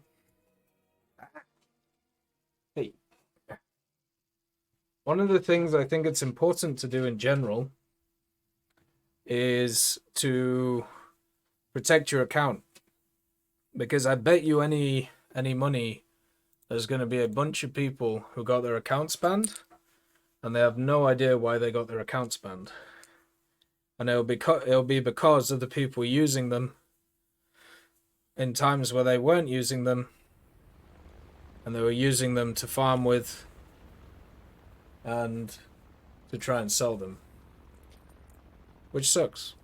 Isn't that right, AJ? It's not very good when that happens, is it? No, it isn't. There you go. Yeah, the new Wolverine game got leaked, didn't it? So this is a battle won in the Great Bot War, but as we've talked about, the Great Bot War never ends. This is why you're barking, isn't it? Yes, it is. Because somebody wants attention. Isn't it amazing? He's just completely quiet now. Isn't barking at, the front door or anything. Isn't doing anything. He's just here, relaxing, chillaxing, feeling all cool, being a dog. Why can't you be like this all the time?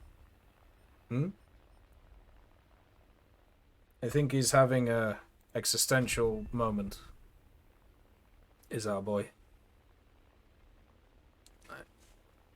There we go. Okay. So we have Weeheehee.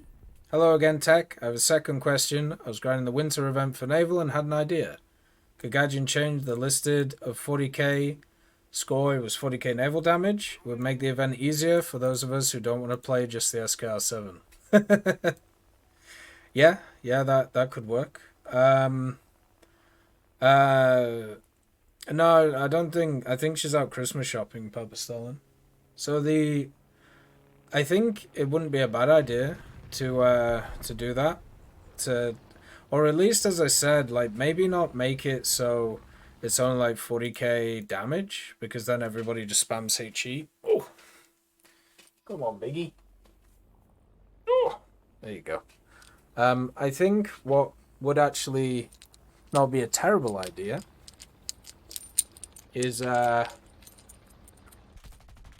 what they could do is they could do something. Wanna go down? Alright. Whoa, no, no, no, no, no. Eh. Watch the wire. There you go. Silly potato. But yeah, so what they could do is they could do something in the form of making it so every other challenge is not just getting the mission score, right? Or they could definitely do other things to that effect, which I think would be fine. So maybe like one of them is get like 20 assists, or maybe one of them is get naval damage. Maybe another one is to do something else. You don't have to do the same stuff over and over and over again. Maybe they could add something like that in, and I think they will in time. Since the backlash to these things is getting more and more every time. Hey Jay, hey, motherfucker, he's licking himself. I'll be right back.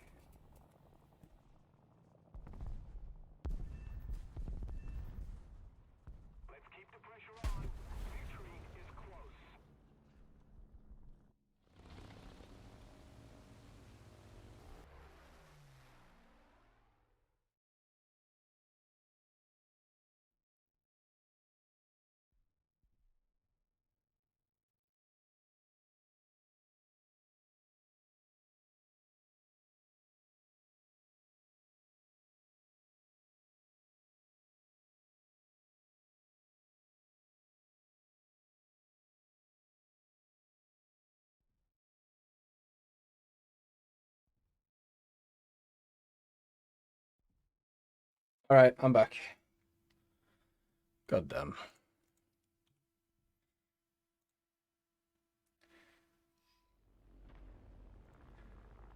Like the major thing that changes, or the major thing that influences whether the events change or not, is whether people stop doing them, or it gets to a point where the prices of things are not economical for gadget. So those are like the two separate things, right? So it's just how it is. I don't think it will change in the next 6 months, but after that, especially after the success of the other event that they did with the robots, I think they'll probably test out a few more things with those types of events and then kind of go from there, which should be quite nice. But yeah, it would be nice to have some different challenges every once in a while, even if they were just like super simple, just something different. Like, win 10 times, win 20 times even. Just something that isn't grind mission score. Because, as said, it gets boring. And if you have limited time, you basically just do the same thing over and over again. Which sucks. So we have Type 10. Hey TEC, I've been grinding the Type 99, especially since I love the Type 75. The feeling of deleting someone with a shell never gets old. And the F-15J, but I need to finish researching the EJ-Kai. I mean, fair. Yeah, let's just get off these bombs. Doo-ba-doo-doo-doo-doo. Dee-ba-dee-dee-dee-dee. Yep. This is the 4th year I've been playing War Thunder now. I think of it, I feel old. What's your flavor of coffee? The devs deserve a hug with these updates. Anyways, have a nice day, and Hori production will always be king. Hori will always be king of our hearts, but after that transmission nerf, no more. Very sad. Went from hero to zero in my head, which sucks. They have been doing a crazy amount of work over the last period of time, the developers. It's been insane to think about the amount that they've put into the game over the last like little bit. And hopefully it is appreciated. I know that there are many people who appreciate it, so it's just how it is. Type 99 I want to get around to, and also my flavor of coffee, I don't really have one standard. Like, I don't know. Whatever has been bought is probably the way to put it. I've actually reduced my coffee intake. I was on 2 cups a day. I'm now down to 1. And I'm just going to keep it there. Because I don't want my body to get used to it, or at the same time get annoyed when I don't have it. I'm not really interested in getting headaches for shit like that, so yeah, what I'm doing is just trying to limit that stuff.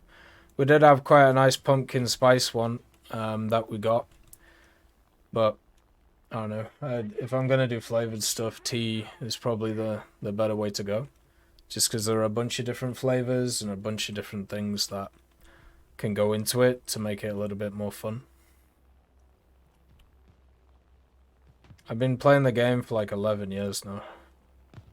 Nearly 11, 10 and a half. It's crazy to think about it. A third of my life. Weird. Oh no. Oh, we're good. When you put it in terms of that, it's crazy. Usually not the best thing to focus on when thinking about these things.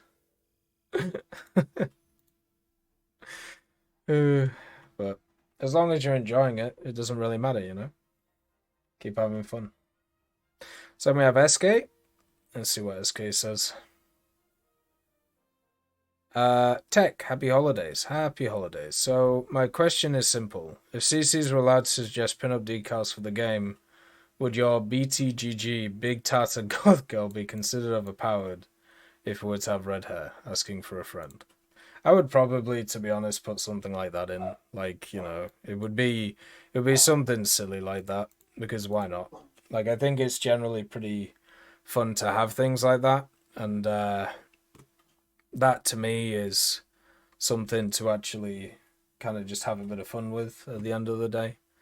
Like, I don't think I would ever put in anything which was like me. If it was going to be a pin-up, you know how you have like the EVGA Alpha decal or stuff like that, it would just be something completely ridiculous, like massively out of proportion insanity. Sounds pretty fun to me. If we didn't do insanity stuff, then what are we doing? You know, isn't that the whole point of pin-ups, to give like an unrealistic expectation of what existed?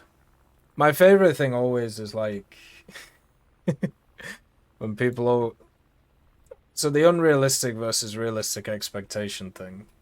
So it's something that happens a lot, obviously, in media. But the idea is yes, you can get to that level, like of, I suppose, sexiness or whatever.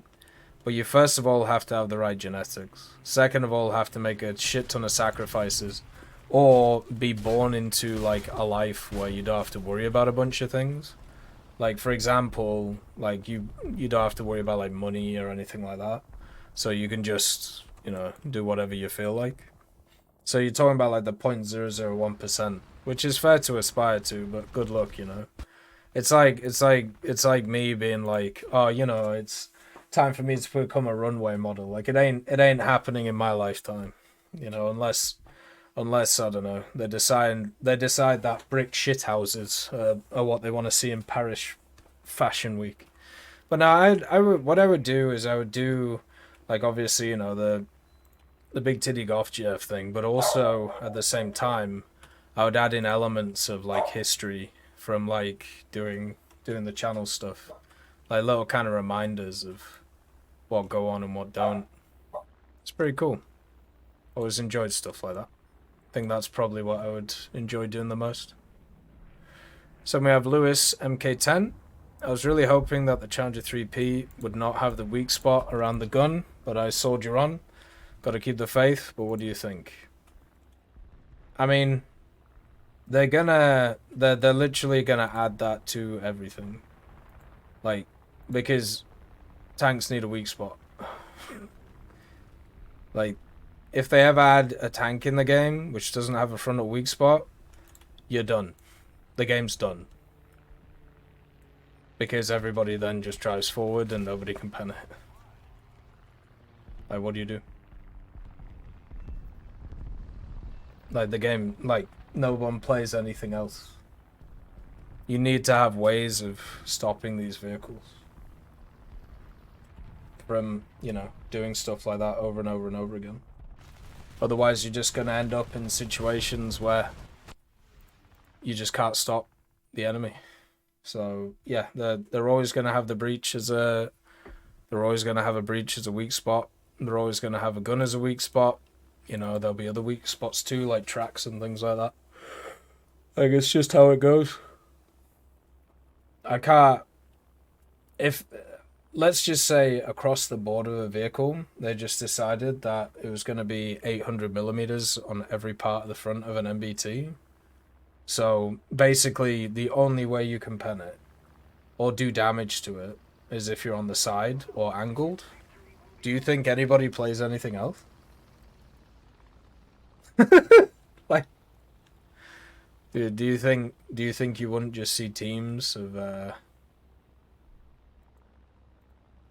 do you think you wouldn't just see teams of just those and nothing else? And that's the thing. It's crazy. Well, the KV-1 technically has a weak spot, but not for everything it fights. Like the lower glacis, right? And you can still technically destroy the gun. I'm talking about like everything. You can't hurt anything on the vehicle, you know? Like, you can't, like, pen it, you can't, like, red anything, you can't do anything. You're just stuck, like, stuck with just that. That'd be nuts. But there are definitely vehicles which are insanely... There are definitely vehicles that are insanely powerful frontally. But yeah, they won't ever do stuff like that. So then we have Galactic Threat. Hey Tech, sorry for the overly long comment last time. I just want to see Mexico in War Thunder, at least the skin. No, I agree. Oh, my missus is calling. I'll be 2 seconds.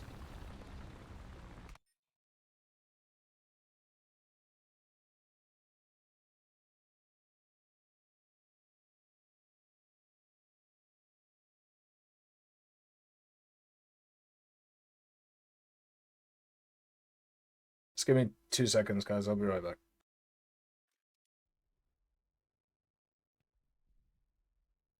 We've captured most of the strategic zones.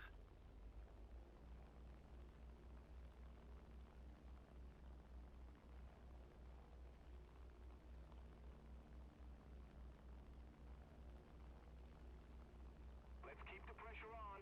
Victory is close.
Sorry, I just had to help the missus with something.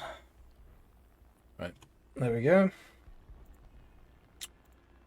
Right, where were we? Sorry for the overlong thing. I just want Mexico in the game. Anyway, question. Do you think the Japanese stuff that has got to modernize throughout the service, get their super advanced stuff, the 4EJ Kai getting HMD, blah blah blah, should new late variants be added to these old vehicles, get a facelift, drastically change their capabilities? Always late variants. It's a very poor idea to add it's a very poor idea to add new mechanics to things which are balanced at specific BRs. That's why, you know, T2s and the F1, they only got better missiles once they were struggling at their BRs. And they didn't want to down BR them because they'd be too good. So, for me, when I look at things like that, it's much more about how the vehicles themselves kind of work in terms of how the vehicles work in terms of how they're feeling at their BRs. But I would always be in favor of, if you have a vehicle and you want to give it different capabilities, to give it access to more ordnance to create a different variant of it. They've done it a few times in the game already, and I think it would be good to do that in the future. It also bolsters the tech tree. So I understand that people won't want to grind through multiples of the same vehicle, but the other case is you play a vehicle stock which is in a horrific configuration compared to what it is fully spaded, which is one of the major issues with these type of things. So for me, I would just say it would be better to add them in as separate vehicles. And that goes for every nation, not just Japan.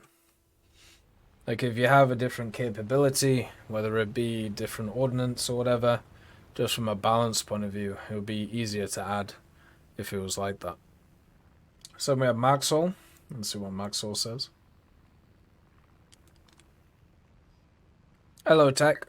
From all the tanks Russia USSR has into the game, from the T-64 to top tier, which one do you think looks the best? In my opinion, it's the T-64BV. Also, I want to suggest that when in a vehicle like the T-64B, you add the ERA, the name of the vehicle should change. As far as I'm aware, T-64BV is the T-64B with ERA on it, so shouldn't the name difference be in the game?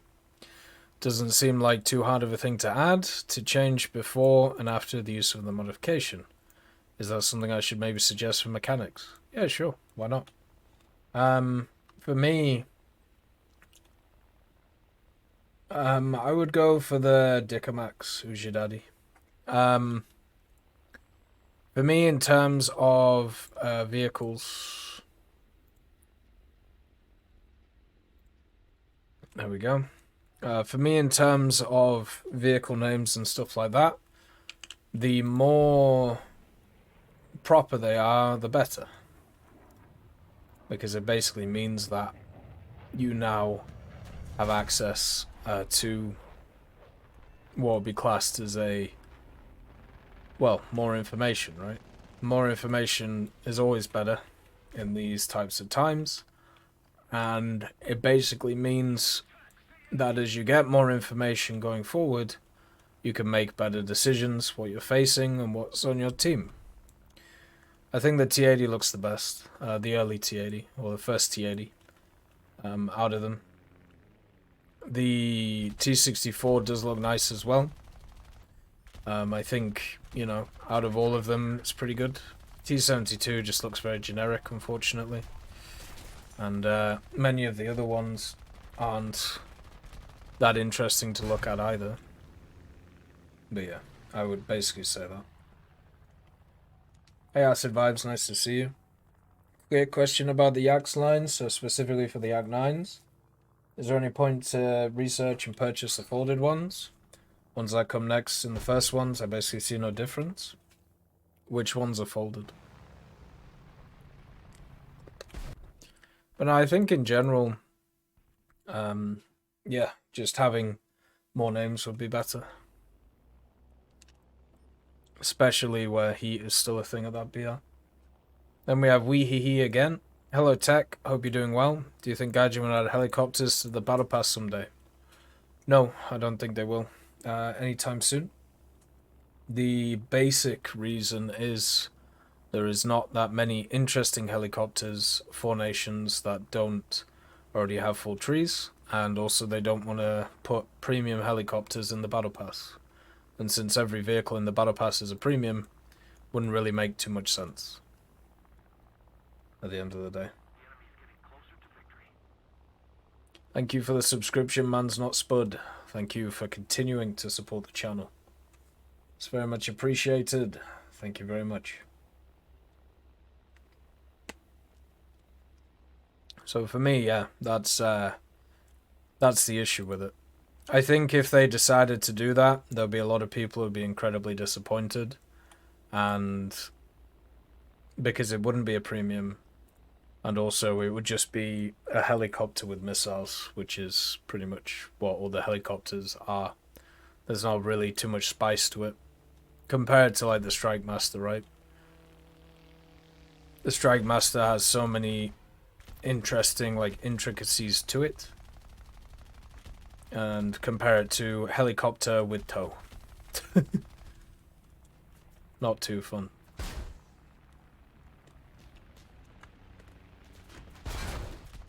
The Yak 9K has a 45mm gun, and the Yak 9T has a 37. So they have different punching chance, basically.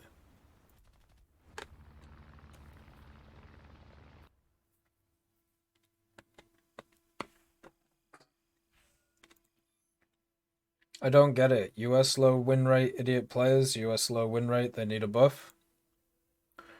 You were encountering what is classed as bias. So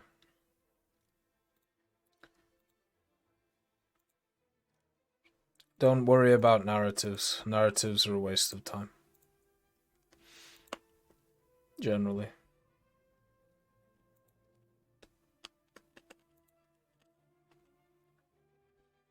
Right. Let's see if we can get... I mean, this isn't too bad of an idea. Could do this. There's a change in performance? Yeah, it has a fatter gun in it. Heavier. I don't know where my thing has gone. There it is. But yeah, any narrative when it comes to, you know, should this be played like this or should this go like that, don't bother with it. It's a waste of your time. You must understand that there are many members of this community, and most members of this community, who the way that they pretty much see everything is through what they play and nothing else. Is the Mirage 4 event vehicle unique? It's not the 4. It's the 2000. And no. Then we have Hellbringer. Let's see. Since specs of engines, transmissions more easily to come by, another fact would be the sheer weight difference of versions of tanks. This is where I'd like to point out that 2A7V is 4.6 tons heavier than the 2A6. While having the same engine pack currently in the game, excuse me if that throws a bunch of question marks in my face. No, not really.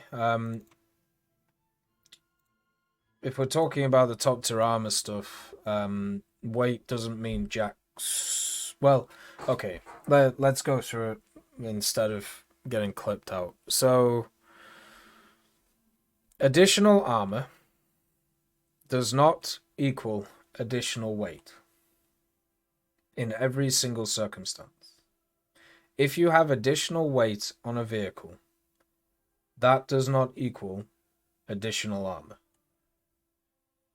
There are a variety of different reasons to have additional weight on something, whether it be internals, whether it even be how the armor is designed.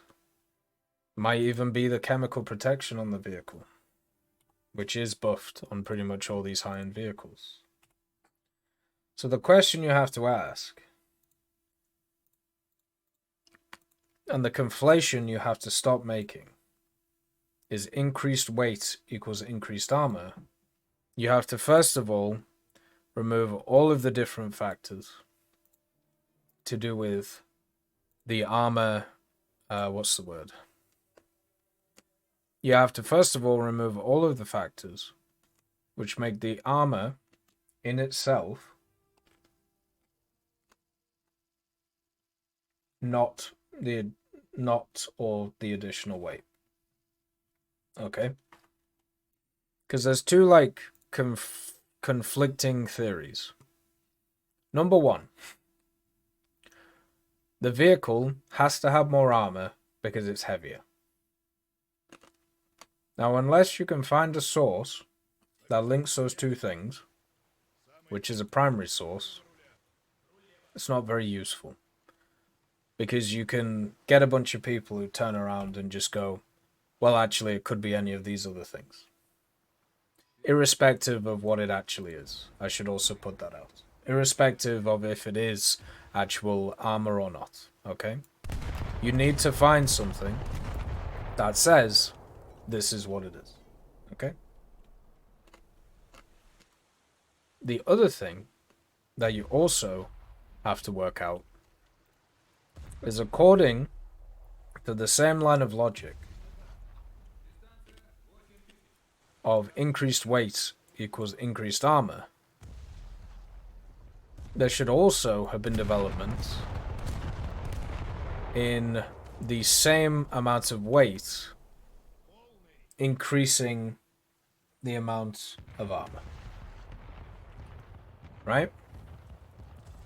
Because over time, the idea is, with different materials and the same weight and even the same size, it should be able to put up the same resistance. The other thing that you have to work out is it beneficial for a nation to put in all of this time and effort to this to increase the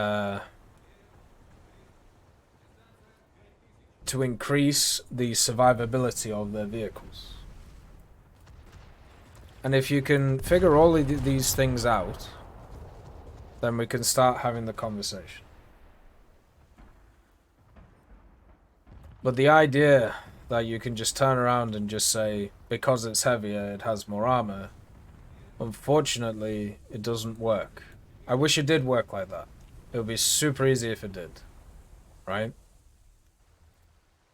But if you look at like the statements that Gaja made today when it came to the Abrams and how they see all of these different things, what they need is a direct link between heavier equals more armored. And if there isn't a direct link there, right? If there isn't a direct link, we're struggling.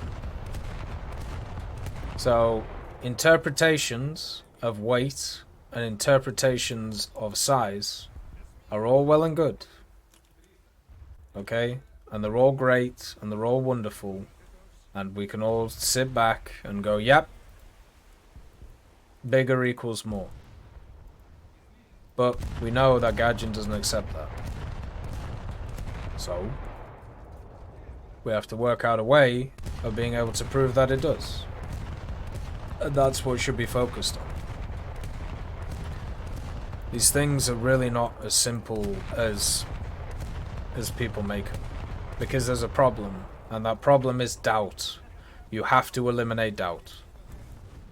And I'm hoping that after that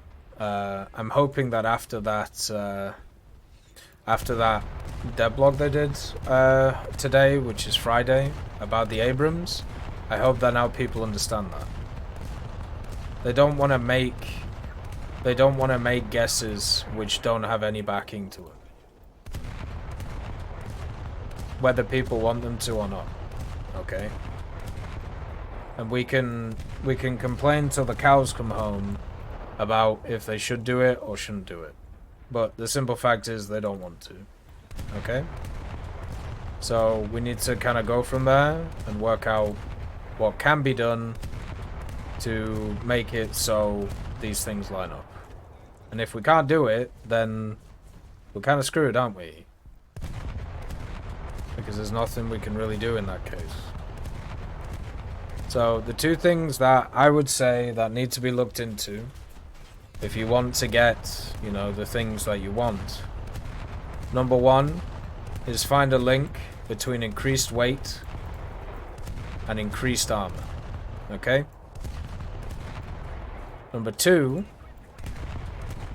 is find how many of those DU inserts were built. And then go from there. Once those are worked out, it should be easy. Because there's a direct link to, well, if they made 1 million of these... If they made 1 million of these, there's no way they would just use for experimentation. Simple as.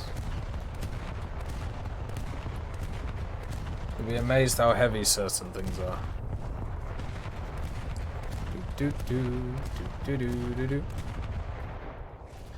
Alright, next one is away with you, Valbega. Hello, Tech. Burnout is a pain in the gluteus maximus. I'm glad to hear you're feeling better. P.S. the below comment will look long, but it's just well spaced.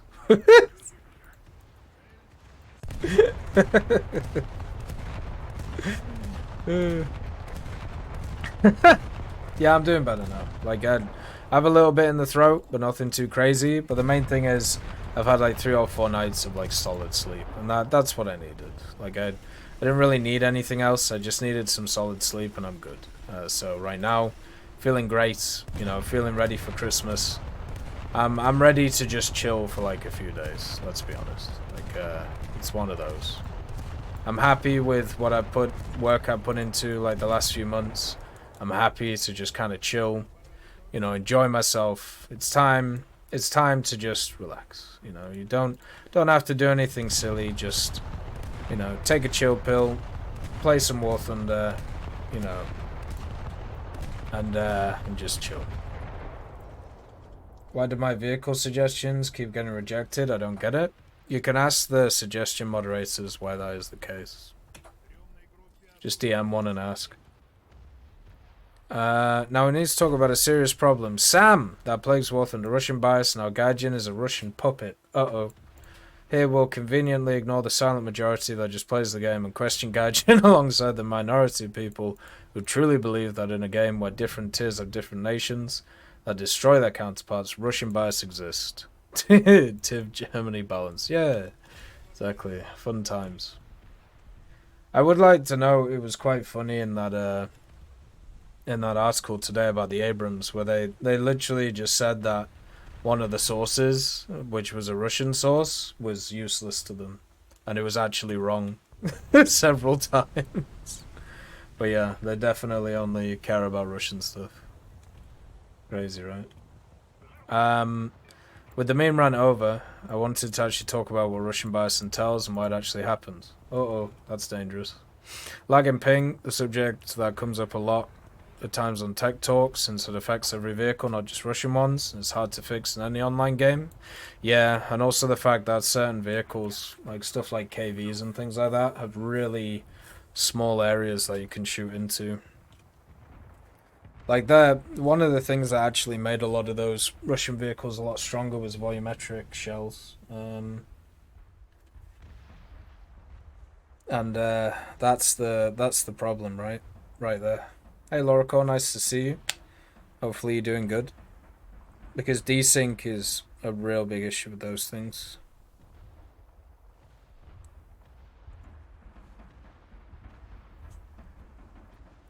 Like that is always a bit of a problem, you know? At the end of the day. Volumetric hell. This is where the Russian bias exists for me, since Soviet Russian tanks are famous for their curvy nature. Yep, pretty much. 3, the T-34 driver's hatch phenomenon. This one's pretty much about any vehicle that has 2 metal sheet components on top of each other, because these scenarios tend to create a seemingly impenetrable surface. Yeah, they did actually fix that a little bit, but it still is a bit of a problem. I remember it was really bad back in the day, where, yeah, when basically, like, the way it used to work is if you hit something on the seam of it. So if you hit something on the seam of, like, 2 plates connecting, it would double the amount of effective armor it has, which makes absolutely no sense. They fixed that, but there are still issues with that, which is a problem. Which kind of sucks. I don't know. I haven't played that one so similar, so I'm not sure how to improve playstyle with that one, man. I'm gonna be playing it pretty soon, so we'll see if I can give some tips once I grind it out. But yeah, the three things so far are pretty good. 4 weird hitboxes, 1 word bamboo. The old bamboo, the old bamboo. Everybody's going on the old bamboo. Yeah, hitboxes are odd.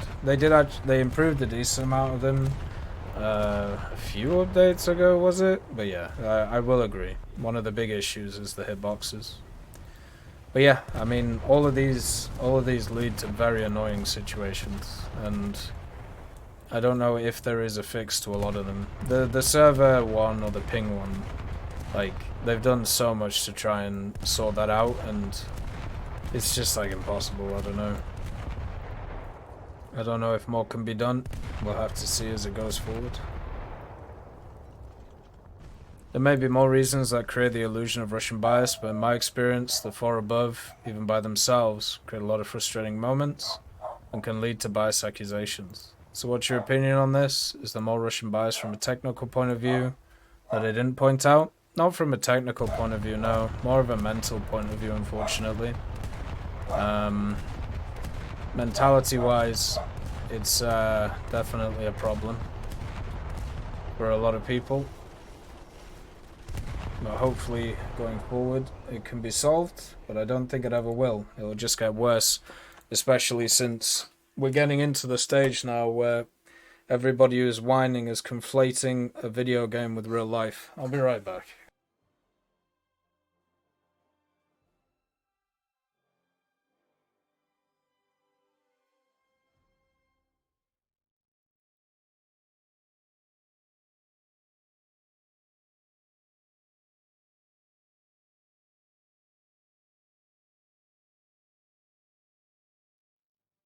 This dog is just very uppity today. I apologize. There's nothing I can do about it. He's just being a twat. No idea why. Guessing he's just feeling it today. Right. But no, I don't think there's really any other reasons. I honestly think that it's just basically what's been said. Like, any decision that you can look at that has been made in the last few years, you can have a look at a bunch of different tech trees and how it's either benefited them or even more benefited them. It just sucks, man. It just sucks that we're stuck in the same narratives we've been stuck in for years, even with so many things just kind of proving that they haven't been the case. As I've said many times, it's very draining on the soul, and I don't know if anybody can actually put up with it for so long. For me, like, it's very hard for me to have conversations about War Thunder or around War Thunder nowadays with people, because it's just like talking to people who are part of just like random beliefs. Everything just becomes a mantra, and it's just tiring, man. Like, I don't know how else to put it. It's just really tiring. Like, I don't know how many times I can say the same stuff and then just get basically the same responses over and over and over again of how all this stuff works. The arguments are dull, they're boring, they're unimaginative, they're uninteresting, and they always come from the same places. And the major places they come from is usually idiocy, or just usually trying to make sense of things which the individual cannot make sense of because of different factors.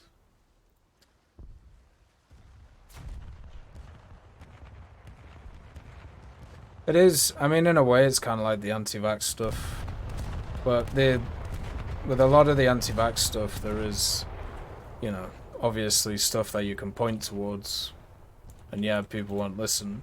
But the major problem with the War Thunder stuff is, I feel like I could probably sit there with somebody who's anti-vax and go through like all the things with them, and then agree with them on some things and disagree with them on others. I can't deal with people just screaming like 5 sentences over and over and over again. Like, you gotta understand, like, the last 3 or 4 years, I can have a look and show you people who have just said the same thing over and over and over again. Like, the same 5 things over and over and over again for like maybe 3 or 4 years. And you can't break them out of it. I've been sat there and I've had conversations with people. And I've had like full-on conversations with them about like War Thunder, and they've gone, yeah, I agree, yeah, that's fair, yeah, that's fair, yeah, that's fair. And then the next day they're just saying the same shit. Even though you've just discussed the fact that what they're talking about can't be true. Like, it's actually impossible for it to be true. But they just, like, I don't know. It just can't be dealt with. And it is just draining, like, at the end of the day. I don't know what to do with it, man. I don't know how to combat it. It's like getting to a point where it's just not worth dealing with anymore. Because, one, as we've talked about many times, like, there's a lot of negative factors that come with it that are unseen. And it's just fucking, like, what's the point? I don't know. Suppose we'll find out in a few years what goes on. I think at some point I will just stick 2 fingers up and just go for a wonder. Yeah, pretty much, Manuel. Yeah, fix the game. Why can't the game be more balanced? Why can't my vehicle be better? Why can't this nation not be so powerful? It's all just the same shit. Every time.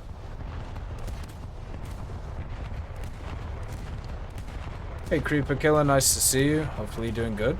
Yeah, life's alright. Can't be mad. Just doing some Naval to do a mission for the special tasks. And doing the tech talk, so kind of going through it. Right, so then we have Rajinx. Nice to see Rajinx. Hey Techie, hope you're well. Yeah, doing alright. Life is okay. Just leaving this to say, I hope you, Mrs. Techie, Father Techie, and all had a wonderful Christmas. You too, Rajinx. Hopefully you have a good one, man. Hopefully it's good for all the family. Hopefully have a great time. I think in the future I might do some Christmas cards. I think that'll be quite fun to do. Just get them all. I think it's probably a good idea to do. But yeah, I honestly do hope people have a good Christmas this year. Last year was the Christmas of, you know, not having a Christmas for a few years because of COVID stuff. This year will hopefully be a proper Christmas for people and back to some sense of normality, which I feel like many people need, and it'll be good.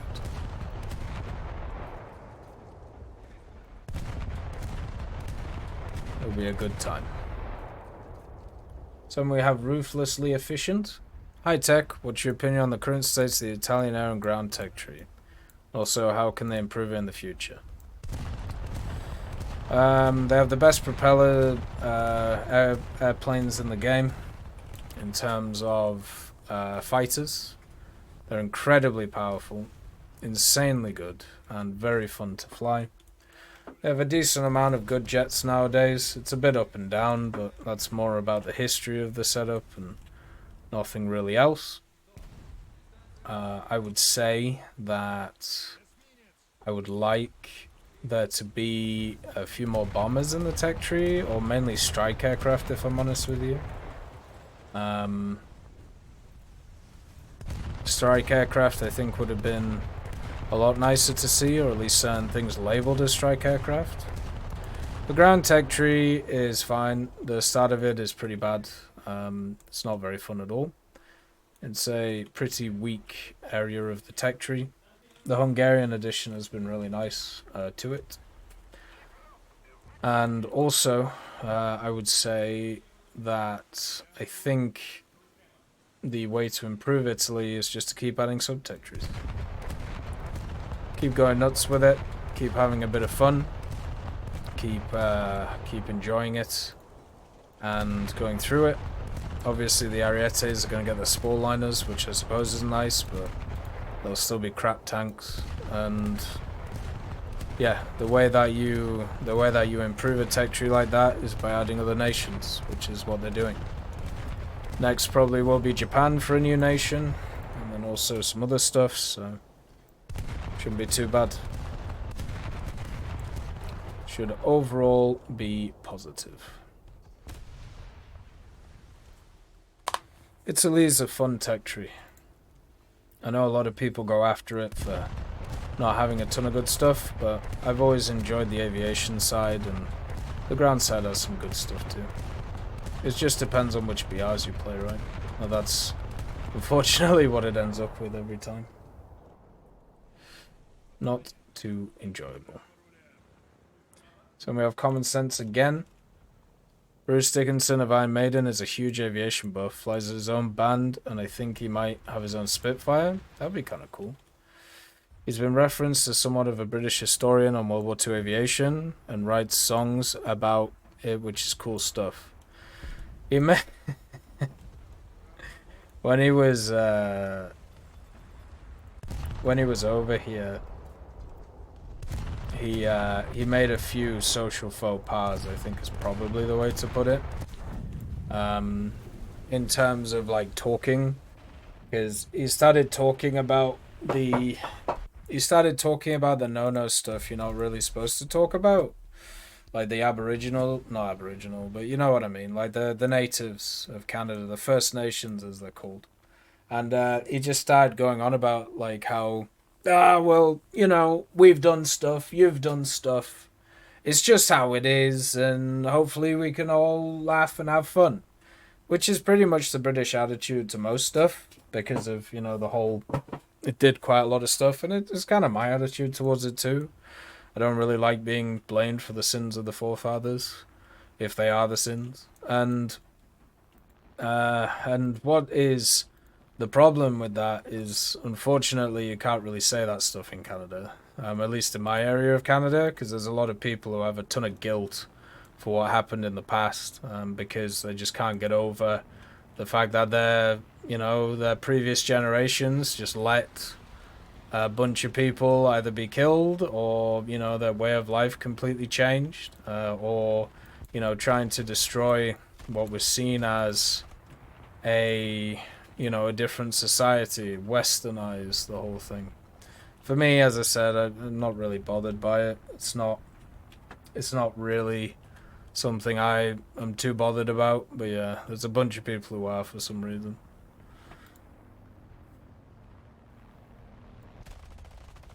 But yeah, it was funny when he was chatting about it though, because you could just...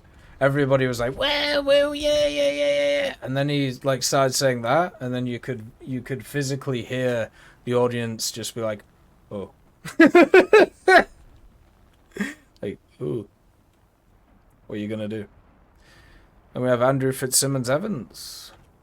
Hey Tech, do you believe Guardian will do something to actually make the SEP V2 different from the SEP? They gave it the extra armor. You know, the chemical protection. It's made it different. It's also got the commander thing on the top of it. Makes it different. Has different thermals as well. Makes it different. Or do you just mean, you know, the other factors? It's the thing I don't get. Like, I feel like people are just deciding that none of those factors exist. They do exist, you know?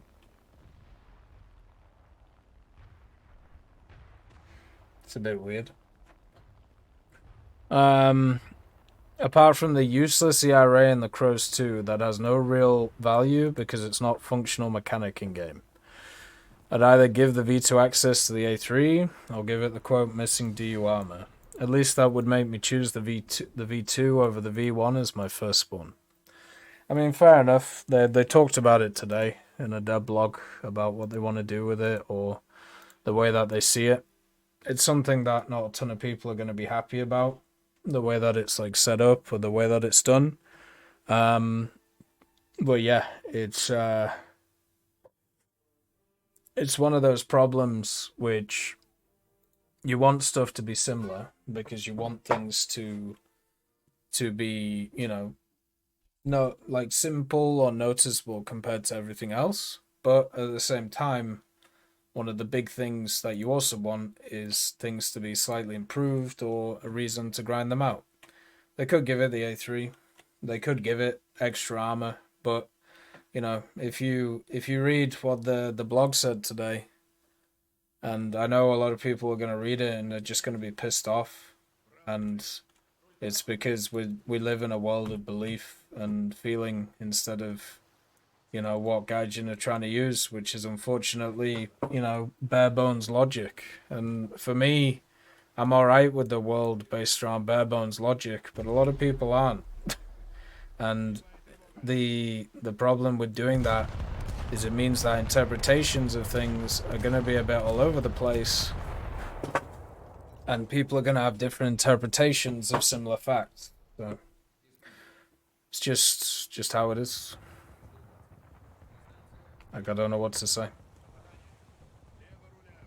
What they'll do next year is they'll just add an Abrams with the DU inserts and call it the M1 experimental. Like, why wouldn't they? I purposely decided to stay away from all this crap because I realized in 2018, 2019, it's a brainworm. It consumes all and basically rots your brain.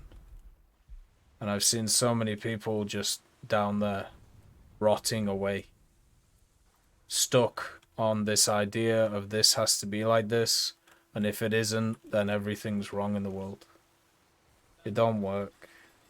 It just makes people sad because they'll never live up to expectation. Give it a round and be done with it. Then we have Luigi Pignatail. So if this is a long one, I have some questions. Oh, good. Hello. Number 1. I started playing War Thunder some days ago, after I started seeing videos of it for a while. Still rank 1 and I want to know some tips and things I should know before continuing. I play all nations and types of vehicles. If you go to the Twitch, you can type in the chat !new. It'll give you a playlist, Beginner's Guides to War Thunder. If you don't want to do that and you just want to do it through YouTube, there is a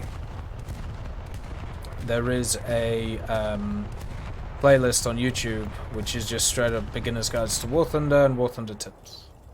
You can watch all the vehicles from all the videos from there. They'll help you out. And they'll give you a good look into what to expect and also how to combat certain things in the game that you may run into.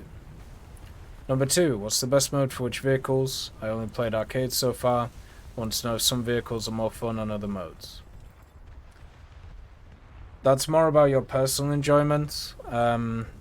Usually certain vehicles, I suppose, have more use in different modes. Like light tanks are usually better in RB because they can scout, and obviously in AB you don't really have to worry about scouting because people are usually spotted anyway. So that is definitely a thing. But most vehicles pretty much work the same no matter what game mode they're in. So yeah, what I would do is I wouldn't worry about what vehicles work best where. I would worry about trying the different game modes, seeing what you enjoy from them, and then playing the different things and having a bit of fun. Like, that to me is more important at the end of the day. I think that's, you know, the way to go. if you decide to go the other way, which is the way of, if you decide to go the other way, which is just to try and like mold the vehicles to what you play, it's not going to work very well. Like, and it's going to kind of drag you down. Then PS, despite ground being the main mode and people shitting on naval, I think the air and naval are more enjoyable than ground. Thank you from Italy and sorry for bad spelling. Oh, it's pretty good. I think the number one rule when it comes to that stuff, don't listen to other people about what they enjoy. Just play stuff and see what you enjoy. If you enjoy playing Air Arcade, you play Air Arcade. You go Glen Coco. If you prefer playing, you know, like Sim Air for some reason, you just play it. Don't care about what other people say. Do what you like. It's a game, it's for your personal enjoyment, it's for what you enjoy, so you do it, you know? You go girl. That is so Fetch. Stop trying to make Fetch happen. Fetch will never happen. But yeah, it's as simple as that. Like, don't overthink it. Don't mold your experiences around what other people think you should do. You just do you, baby. That's number one rule of War Thunder. It's your experience, not others. Don't let them tell you what to do. If you start doing that, you're gonna have a rough time. Because you're gonna start doing stuff you don't want to do. And people don't like doing stuff they don't want to do. For obvious reasons. Yeah, I don't know why there's like a set of War Thunder players who shame others for what they play. It makes no sense to me. It never has. We're all here to have fun. Maybe people should just focus on that. Then again, there's a bunch of people who have really shit lives, so maybe there's also that, which is always enjoyable to deal with. So we have a Raged Archmage. Oh god, I can't stop turning. Thank you for talking about how the game has really not been favouring the Russian nation lately. It's been a breath of fresh air to hear that. I don't know if it's like not been favouring them, but it's like, because the game always favours like the main three nations. It's just not as ridiculous as people say. Like that's the big thing. Like we're not dealing in a time of like ridiculous bias towards one nation or not. Like, don't you find it insane that when it comes to War Thunder, and when it comes to War Thunder, and when it comes to the narratives around War Thunder, so right now the narrative is the game is biased towards the game is Russian biased because the Abrams is not as powerful as people want it. Even though out of the new MBTs that got added to the game, the Russians got the worst. And also at the same time, every other nation is kicking their ass in terms of MBTs. But the calls are that the game is biased towards the Russian nation, even though they have one of the weakest vehicles that just got added. Like, what do you do with that information? Like how and it's all because it's Americans who are pissed off with the fact that their vehicle is not as strong as the Leopard and not as strong as the STRV-122. Just think about that. It's crazy. Like, if anything is seen as anti-American, it is seen as pro-Russian by what can only be classed as nutcases. And that's the narratives that get pushed. Are we really in this case like as simple as that? Like top tier aviation is dominated by America. Has been for a long time. America has something at every nook and corner. Naval is dominated by America. Massively dominated by America. In pretty much every facet, apart from maybe mid-tier coastal. And maybe low-tier coastal. It's fucking nuts. But yeah, Let's keep talking about how fucking shit the Abrams is, or how powerful the T-80 BVM is. Forget about the rest of the game. Nuts.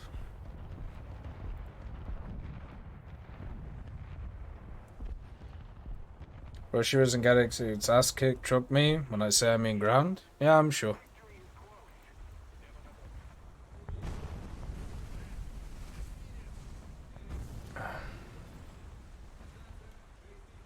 The main thought is the fact that if you have a look at the new vehicles that they added, the weakest out of them is a toss-up between the Abrams and the T-90.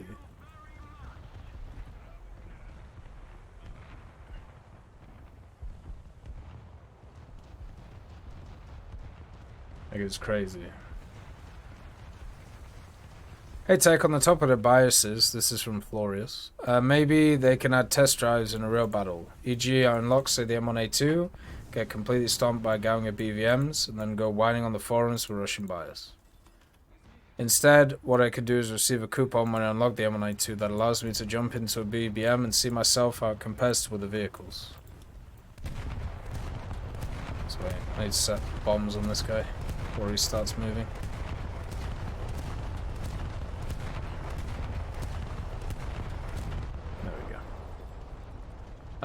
That allows me into BVM to compare other vehicles. Also, via similar systems, it may be possible to test drive a vehicle you're grinding towards, so you can better understand what you'll get, thus managing people's expectations.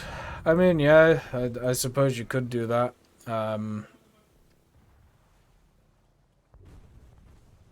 That is something that could be done. I would rather... I think...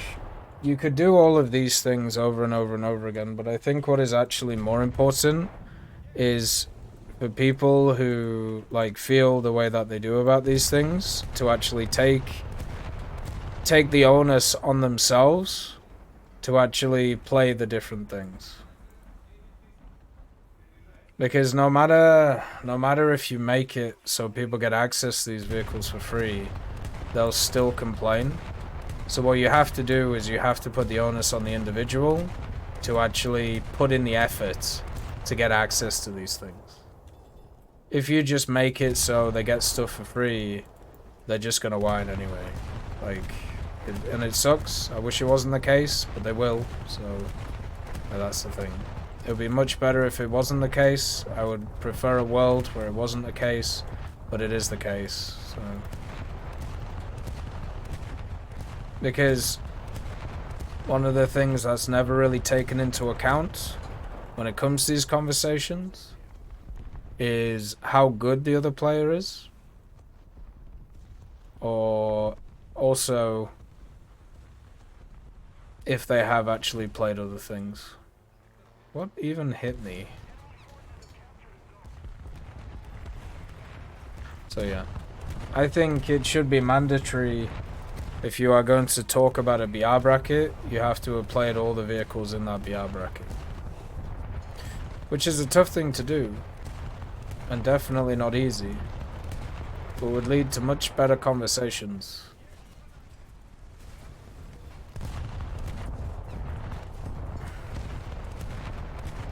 But no, the people who complain will not stop complaining.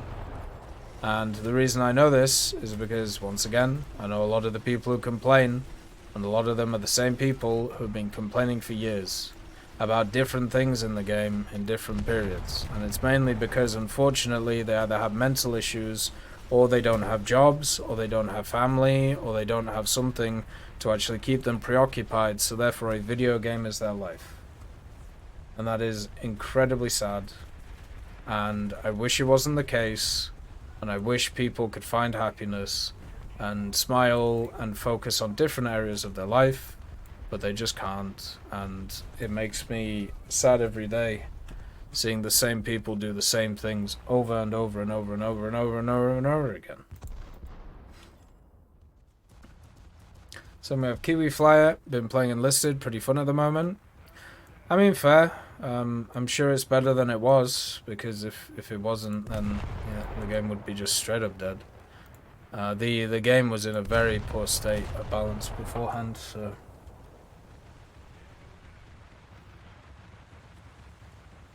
One of the reasons to stop Discourse is because a lot of people have absolutely nothing useful to say, and instead just shit everywhere. It's like the idea of, you know, you're sat in a cafe and everybody's just sat there, you know, just like discussing things or having a good time, and then somebody just comes in, sits on the table and just shits, and then just leaves. And then you go, excuse me, could you leave? I don't want to deal with that.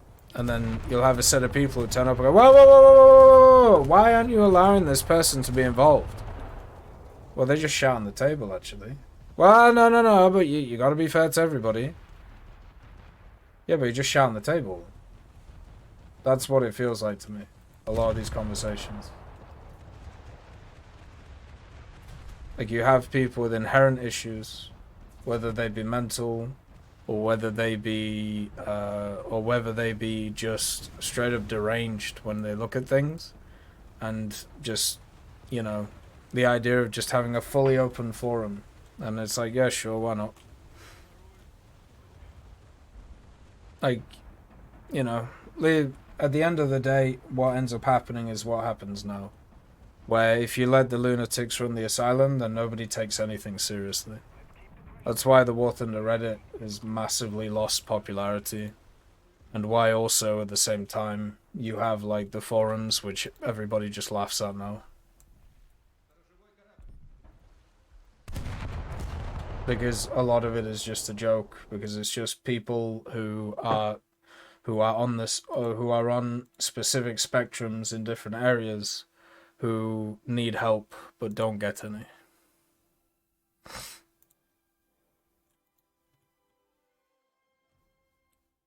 Then we have Nerd 101 Fantasy Freak. Hey Tech, I truly believe that US top tier is getting royally screwed over compared to the nations in the game.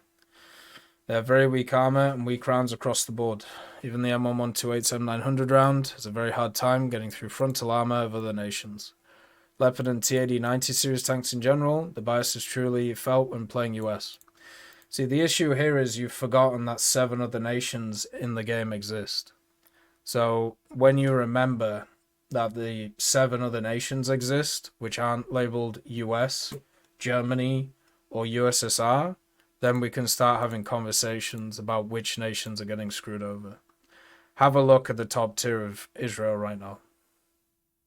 Have a look at even France, which used to be incredibly powerful.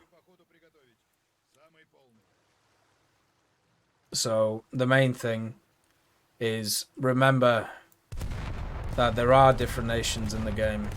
It may be worth giving them a go to get some additional perspective. But the idea that America is getting screwed over compared to 70% of the game is laughable and should be left out of the room. Do you think you're struggling with like the M900 round or whatever round? Go have a look at what Israel has. Don't bother with anything else. Just have a look at what Israel has and what France has at the high echelon of the game.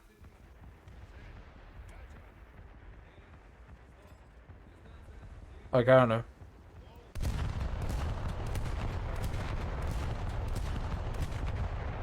I don't know what people want, like, when it comes to high-tier stuff for America. But to say that it's being screwed over compared to everybody else is hilarious. Especially, as we said, they're dominant in aviation and also naval.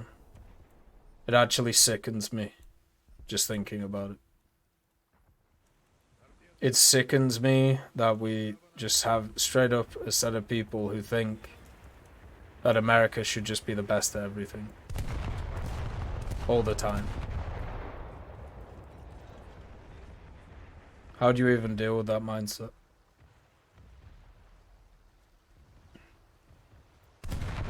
Like, what are you even supposed to do? So we have Blasted Hawk.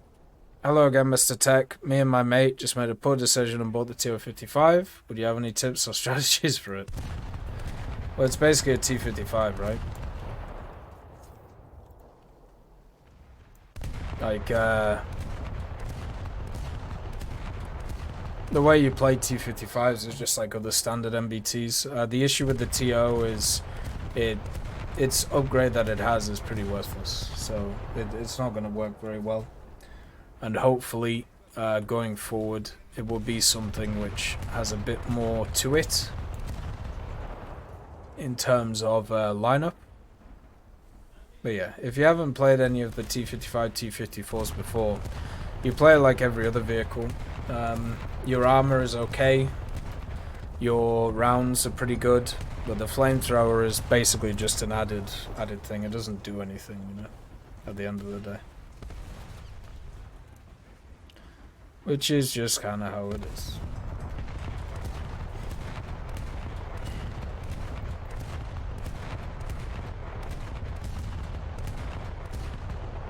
Right. Then we have wee hee hee again for the third question.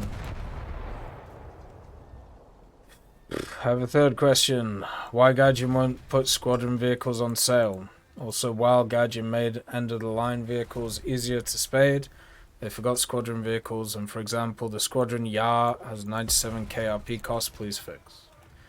Probably because they don't want people to use them to get to the end of the tech trees within a second, because they decided to put in a bunch of high-tier Squadron vehicles for some reason, probably to try and get people interested in them, and what it's ended up doing is it's just made a bunch of them very hard to grind and also just in bad positions. That's probably what's going on. I don't know. Don't know why they don't put them on sale. Seems a bit weird. No idea. Maybe it's a quirk with the system that they have in terms of the way the modifications work, or in terms of the way that the Squadron stuff is set up. I don't know. That would be something to ask a member of Gaijin and not me.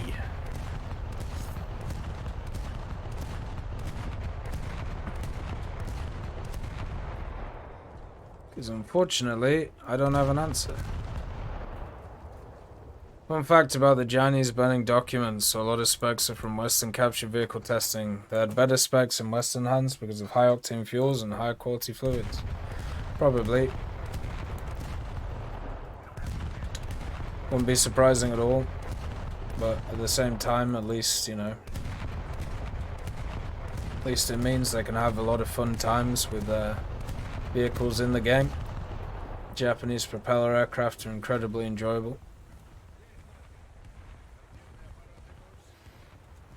It's always nice to have a bit of difference and a bit of fun. And those ones give that in spades, which is quite nice.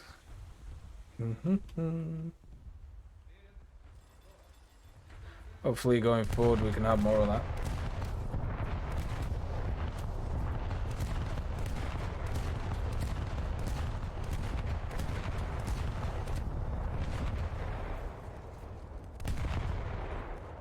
Oh.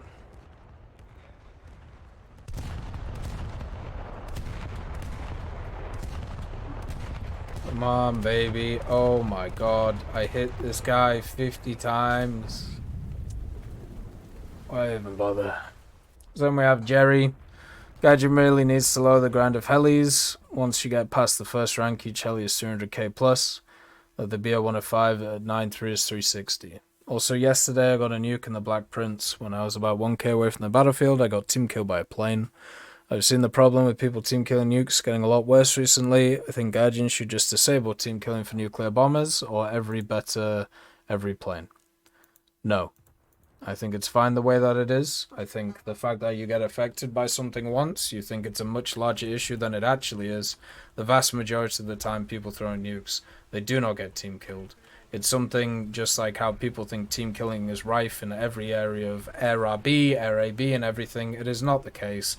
It's the fact that people get affected by stuff once or twice and they think it's a massive issue. It is a completely fine thing. It's annoying when it happens. It's also annoying when an enemy shoots it down. Main thing is to report and then move on. Shit happens.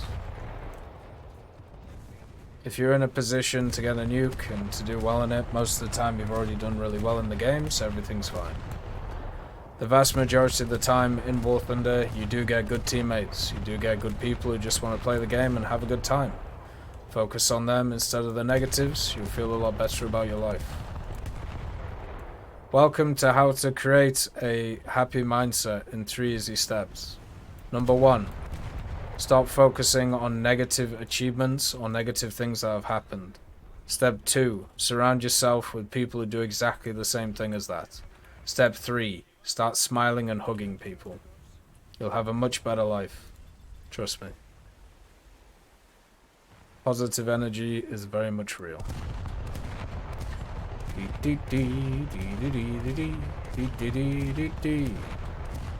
That's what I think should happen.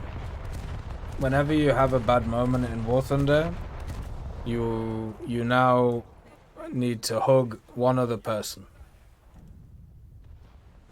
So every time you have a negative instance, that's a hug. Not a press up or anything, you know, anything to try and get fitter or whatever, just a hug. Get yourself some good endorphins going. Get yourself some niceties, you know. Start enjoying life. It's fucking Christmas. Have fun. That's an order. So then we have Ranger Brutus. Let's see what this says.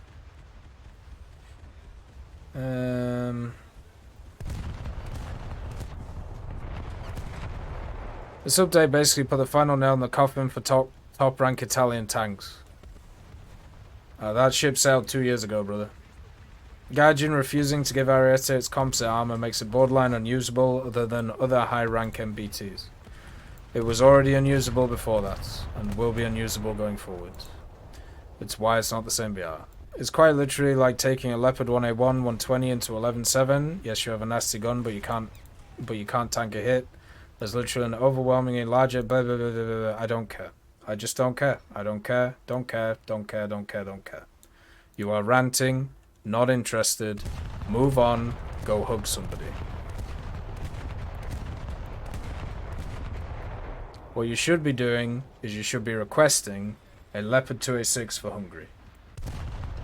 So you can actually get a useful vehicle, which isn't the equivalent of basically a 2A4, even if you get all of the stats right. Without blowout panels, with a shit ammo rack. So wherever you penetrate an Ariete, it does ridiculous damage to it. That's the problem with the Ariete, always has been. The survivability on it is goddamn terrible.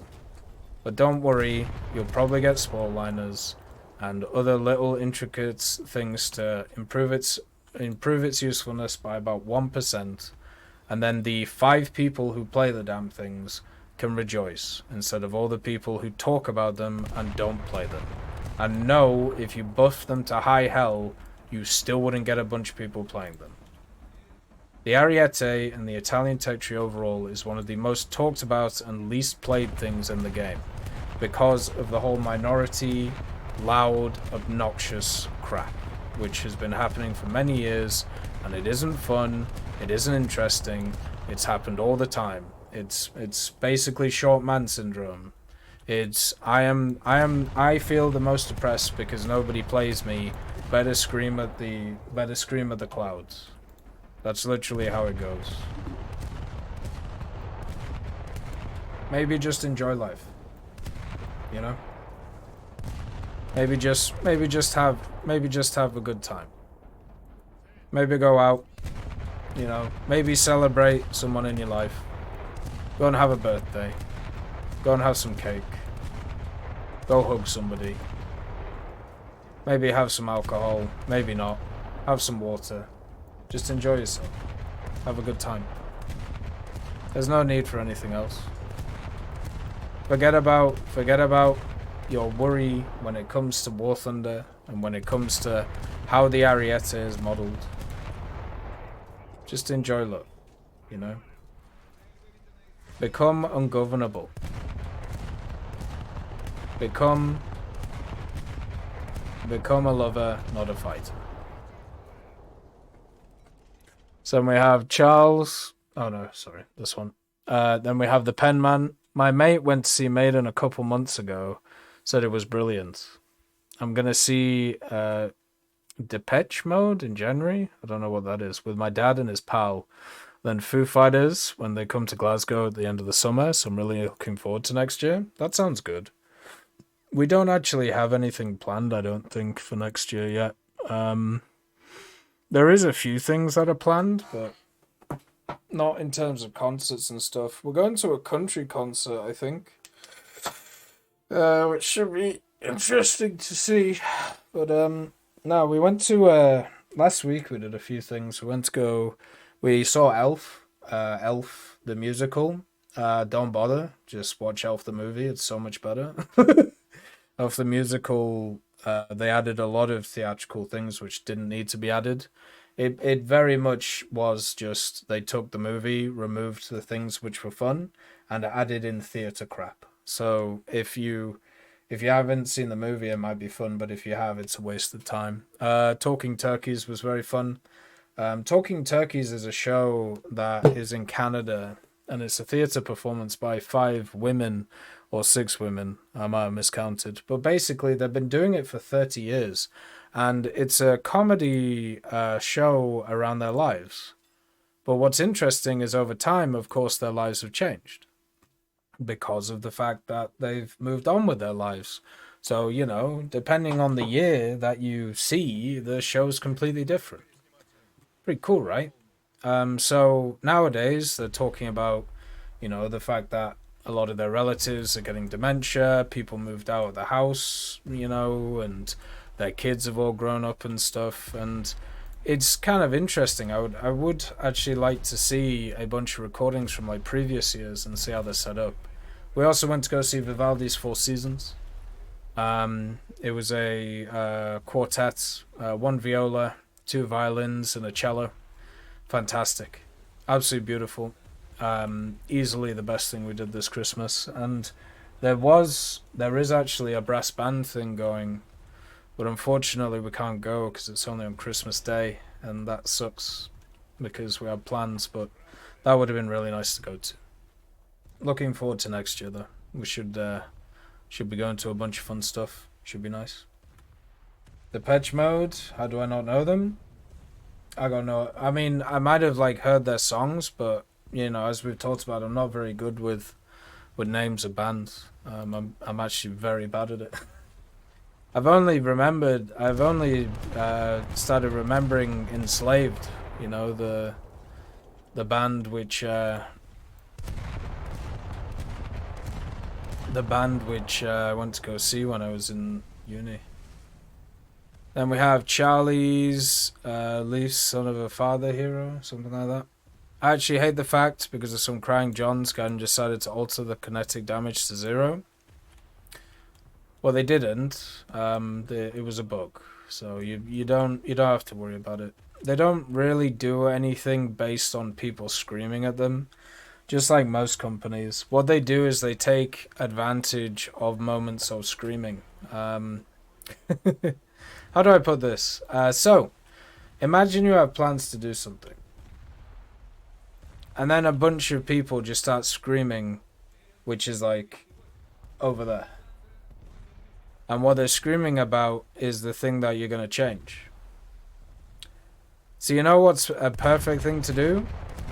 You turn around and you go, hey, we hear you. And because of what you're saying, this is what we're going to do. But they were going to do it anyway. So it's a double win. Because they're already working on it. And then everybody feels like they've taken part. So it's a win-win for everybody. But the idea that if people didn't scream or, didn't do stuff like that things wouldn't happen, things would still happen. Because you know what happened before all of this ridiculous revolution and ridiculous, review bombing and all of that stuff and overreaction to things? Stuff still happened. Stuff still got done. Stuff still existed. Crazy, right? I know. I don't know how it did either. I don't know how anything got done in the world without people screaming in other people's faces. I don't know, because that seems to be the only way that some people think stuff gets done nowadays. Crazy. I don't know, man. But yeah, the kinetic damage was a bug, so just how it is. It wasn't like because they were listening to people or anything. It was just if anything, the bug reports were listened to because there was obviously a problem, right? So they fixed it based on the bug reports, which is why it is important to bug report. It is important to have your say. It's important to go around and let Gaijin know how you feel. You just don't have to let me know how you feel, because if you give me 5 opinions that you have, I can pretty much work out the rest of them when it comes to War Thunder.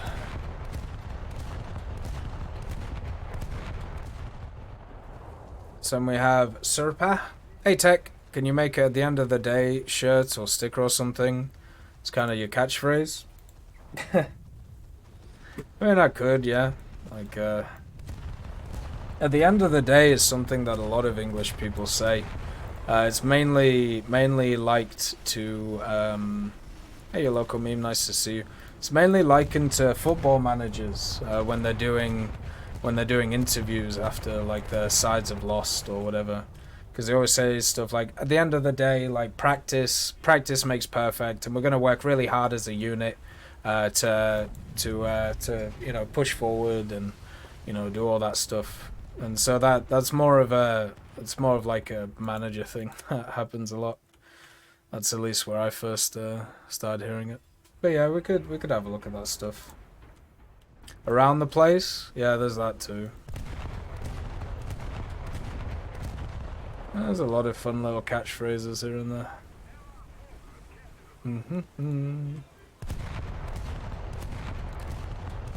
I get like words or stuff stuck in my head like a few times, so anything's possible.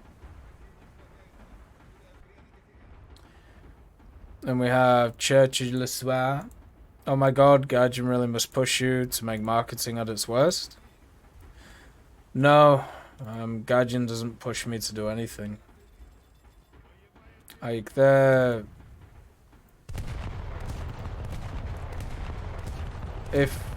mean, at the end of the day, like, if this is marketing, then I should be getting paid for it.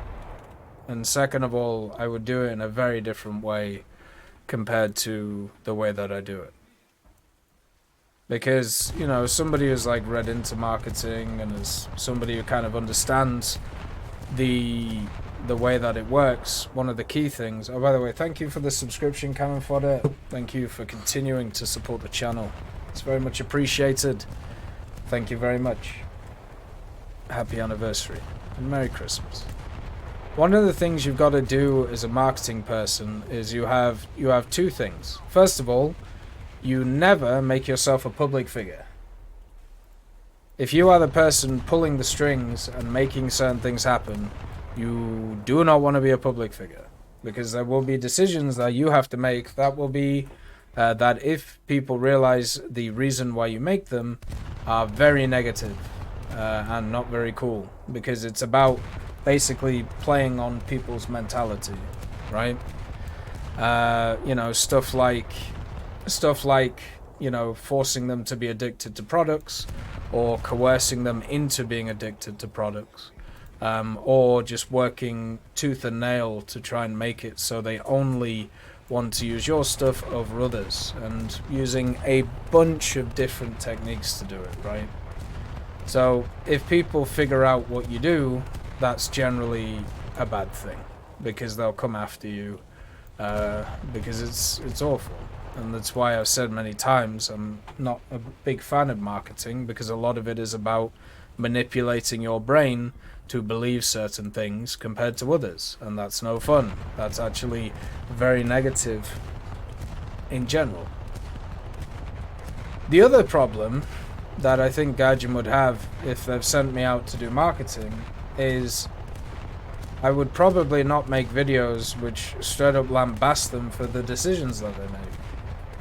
For example, this week or last week, I made a video talking about how the loot boxes that they add into the game are incredibly predatory and are completely designed to get people hooked on gambling inside of War Thunder. And the way that they've even the way that they have done every trick in the book when it comes to the gambling stuff this time to get people to buy the boxes. So once again, they've added more incentives to purchase more, up to 10 boxes of the GE ones for the profile pick and all of that stuff. They have also at the same time said that the value that you get out of them is 1.5 times on average more than they usually have. The issue that, you know, the issue with this is they set the value of everything so they can just completely control what is seen as valuable and what is not. Like, how valuable is 120 KSL to you, right? So if I was doing marketing, I wouldn't mention any of that stuff. I would just say, hi guys, there's boxes here.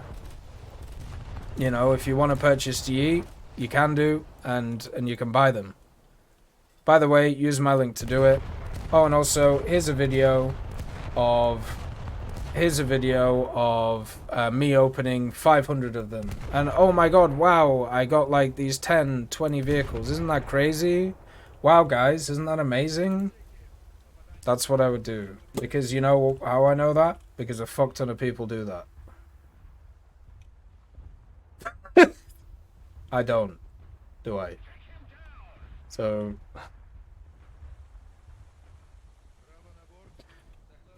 I could have made a lot more money being dishonest, or just like straight up fucking lying to people, or even just doing the marketing gig for other companies if I wanted to. It's not what I want to do, so. Hey 996, 997, 991, nice to see you. Hopefully you're doing alright today. Hopefully everything is good and you're doing well.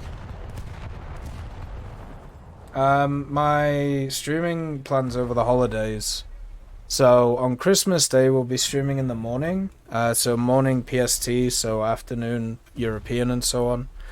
On Christmas Eve I have a thing to go to around 5, so I won't be streaming as long that day, but every other day should be about the same. I might be starting a little bit earlier. But yeah,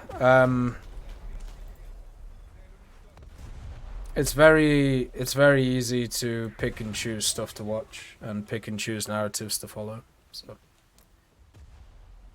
then we have no one knows nothing, I think. The American Sportline is a weak patchwork, while the T90M just eat an entire round in the same spot 3 times, side on a point black. Same with the Leopard PSO. Well, they were bugged by the time this video came out, and then also America doesn't have any Sportliners right now, so yeah. it's fun, innit? I love these conversations. Minefields should be marked areas and mine plies an option, then treat them like a river crossing. Sorry, I don't want to fight an actual war. No, deployable troops with laser detonator and manpad ATGMs that deploy static from choppers and IFEs would be awesome. No. There are several wars that are going on in the world right now. Africa, Ukraine, and also the Israel-Palestine conflict as well. Yemen's trying to kick off, as usual. If you want any of these mechanics, you can go and see them in real life, if you feel like it. Because in-game they would be trash, so you might as well see how they would be realistically implemented, because that's the only way that you yourself are going to be interested in them. Let's see. But yeah, Sportliners aren't modelled for Abrams tanks yet. They will be in the future, I think. Just depends on the information they get access to, as usual. My plans for Christmas is getting drunk every day until Wednesday, since we have federal holidays until Wednesday. Not a bad plan. Not bad at all. Not too shabby. Sounds good to me. And we have DGC Gamer. What about Spanish vehicles? Sure. Why not? They added the VRCC, which is quite nice. I would love to see the Heinkel's with the with the different engines. I'd like to see the BF-109 knockoffs, which aren't BF-109s but are basically just BF-109s. Yeah, I'd like to see all those types of vehicles. Big fan of some of the unique Spanish stuff. Not enough for a tech tree. Enough for either premium vehicles, event vehicles, or subnation. Probably add to France. So there you go. The one Civil War one. Yeah. I don't know, Juan, I'm not sure. I don't know what they say. A little less freaking mess for me. Do you get anything when people use the War Thunder code for 3% off? Yeah, it's an affiliate link, so I get kickback. It's the same as every affiliate link that exists. So if you use the code, I get money from you using the code. So it's the same way that every affiliate link on the internet works ever. Basically.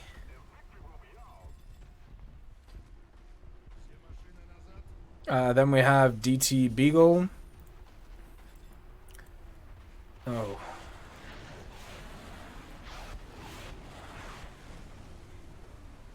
This guy's just like sat here and nothing can be done about him.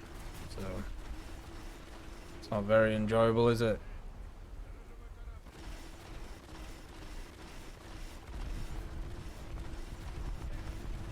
Or he can move forward and die, I suppose, if he feels like it. It's up to him, really. I don't know. So would you be able to calculate how many people bought a product using your link? They give us a spreadsheet about what... Like, there's like a website which is basically just a spreadsheet which shows how many different things are bought with the link. It doesn't tell me who bought the things, but it tells me how many of each thing has been bought. And I have a link for Enlisted and War Thunder, so it kind of shows both of them. And which one or which purchases have been made, but it just doesn't tell me who did the purchases.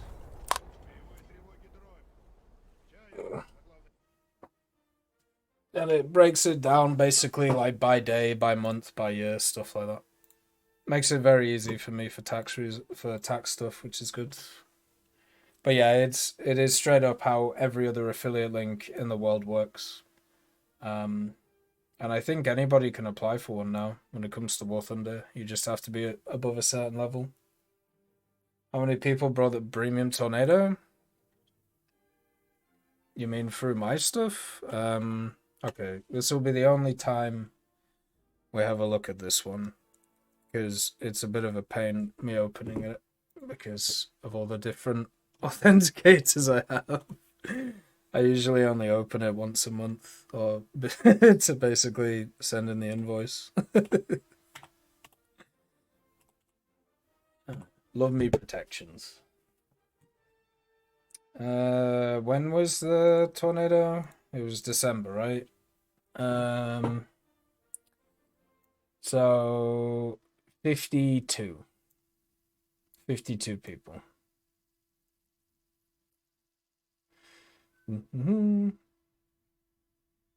So there you go.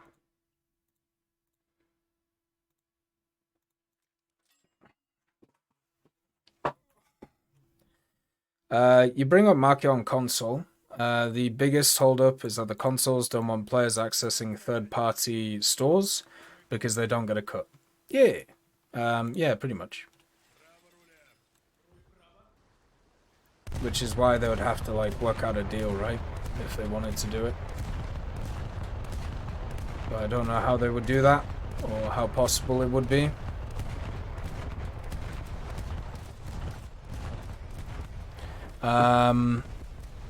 Every single microtransaction, every game on their console.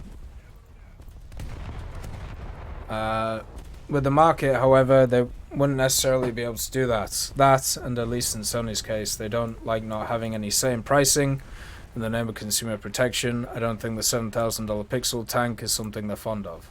Yeah, I mean, it would be kind of cool. Like, I feel like these types of things, we're never really going to find out why these things haven't gone through, because in the past, obviously the Gaijin guys have been pretty successful in, you know, striking deals with consoles to try and make it so, you know, the games have been available on the consoles along with everything else. So, I don't know, it just seems odd that we're at a stage where it can't be done. It's been around for so many years and it's never changed, which seems odd. But I do, whenever I've talked to any of the guys, that has been the stumbling blocks that you brought forward, and pretty much all of them, you know, have been communicated, at least to me, many times. Doesn't mean in the future it's impossible. I'm sure in the future there'll be opportunities, but at the moment it's looking improbable, is the way to put it.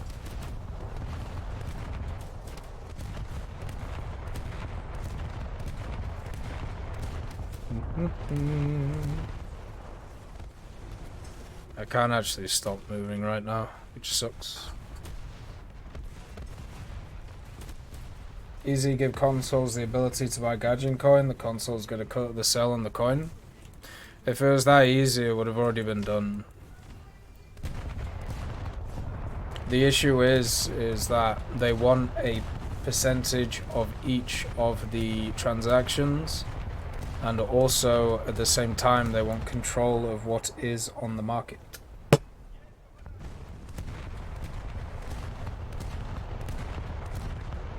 As put forward in the post. The post is actually the most accurate I've seen anybody describe. Anybody describe the issues. Hit all three of them basically on the head. My missus is on a Christmas bus. They dressed it up like Rudolph. That's pretty fun. I like that. So in the next one, Gaijin up tiers 3 times BR, now occasionally it's gross. That's what the guy's question was, Tech. 5-7 versus 7-0 sucks, for example. 5-7 versus 7-0 doesn't exist unless you're in arcade.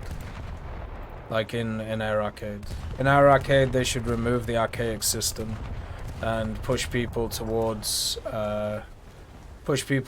grinding out tech trees properly. But 5-7 to 7-0 literally cannot exist in the game. The only way that happens is if you have a vehicle between one OBR. It is literally impossible to do it. So, I don't know what to say.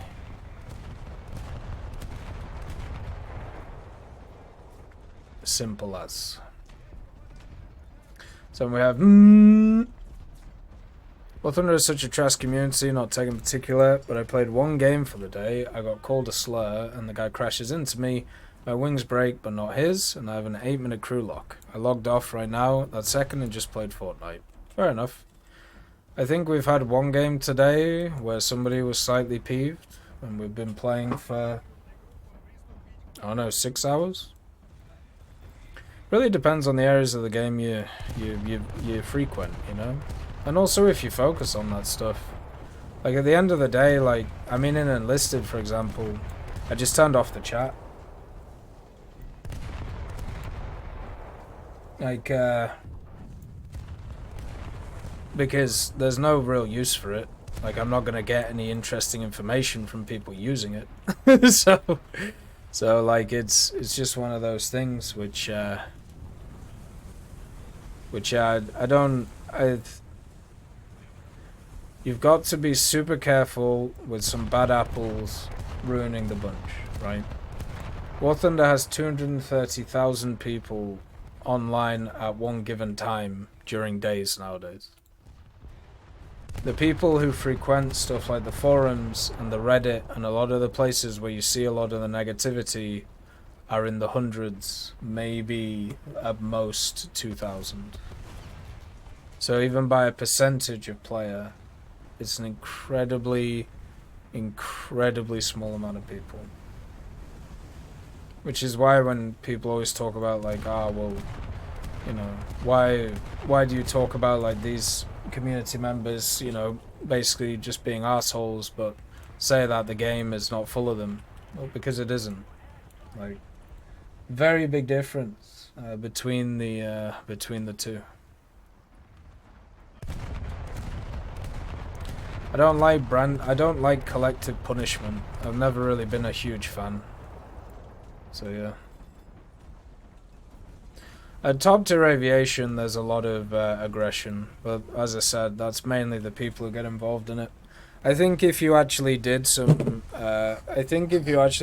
tests, you would find that at the top tier of aviation is a new brand of schizo that exists.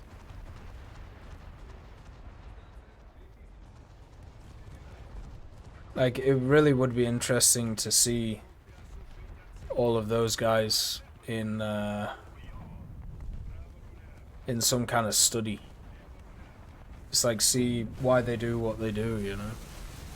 Not for any reason, but for hilarity, if I'm honest with you. I don't think we can learn anything from crazy people, but what we can learn, like, well, to be honest, actual crazy people, like, you know, people have mental barriers and stuff like that, you can actually learn a hell of a lot from.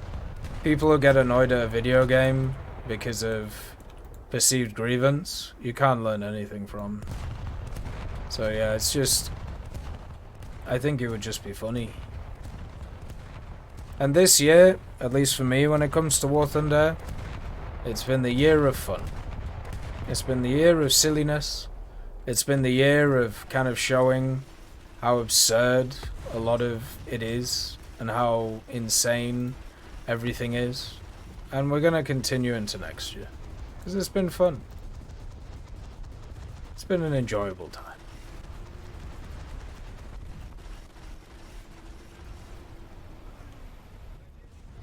Sweet dreams, Moon. Have a nice rest, man.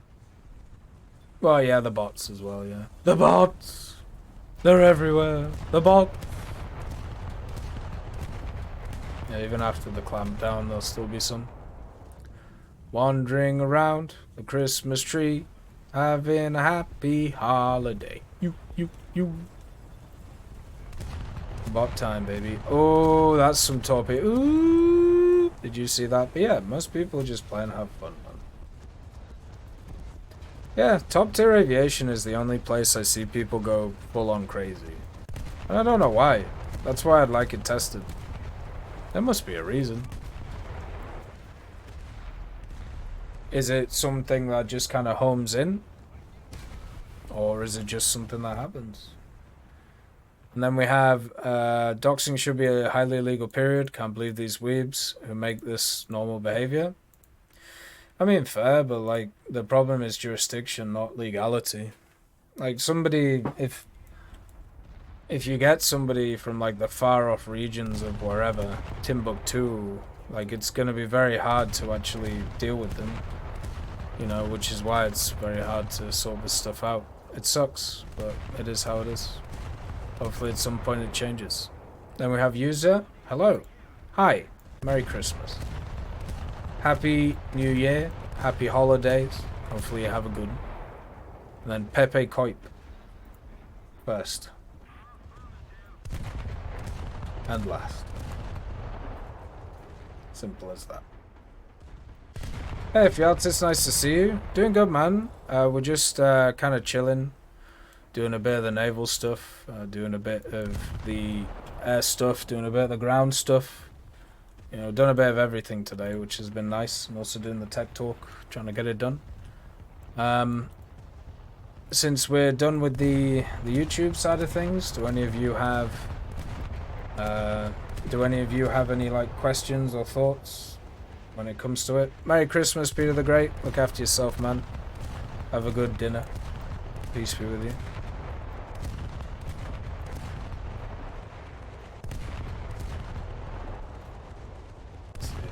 EA hasn't gifted me Ronaldinho, Pele, or Cruci on FC24. Sad. Are you doing the Ultimate Team stuff? Man, I kind of want to do the Ultimate Team stuff, but only like single player and also in the hockey. Like I wanna play NHL, like the hockey, because I actually find the flow of the game super fun. But they don't do it on PC. Super rude, that. I'd love to do like a management mode for those things. I think you should read out my last comment word for word. Sure, why not? Like, I'd love to get involved in the NHL stuff. It's been really fun following a bunch of the sports stuff this year. I've had a good time. Well, obviously, people have nothing to do while they fly through the massive EC maps to the middle, so they allow random cack to fall out of their mouths because their parents beat them and think it's okay. The first part is true. Yeah, they literally just talk about random crap all the time. I agree with that. That's very true. It's weird to me, but you're right. You're right. It's very, very true, unfortunately. They just don't stop talking, and it's weird. Yeah, it happens in Naval EC a lot too. Like after like 30 minutes, an hour, people just start chatting about crap. It's just how it goes, you know? Can't change it. Opinion on the new El Presidente for the RGs? The libertarian guy? I mean, Argentina as a place is not really a big player on the world stage. They've been misgoverned for many years. And the unfortunate problem with corruption and misgovernment is it leads to radical change, which can make stuff even worse. So basically, what is going to end up happening is you're going to have problems with that because there's gonna be a lot of people who are annoyed on the other side of things who are used to the old stuff, and they're gonna gun for the guy's head. And also, when that happens, he's gonna have to get more and more radical dealing with these people. So it doesn't matter if he's a libertarian. It matters how he deals with the fallout that's going to happen, because it always happens every time. So we'll see what goes on. Hey Frank Kodak, nice to see you.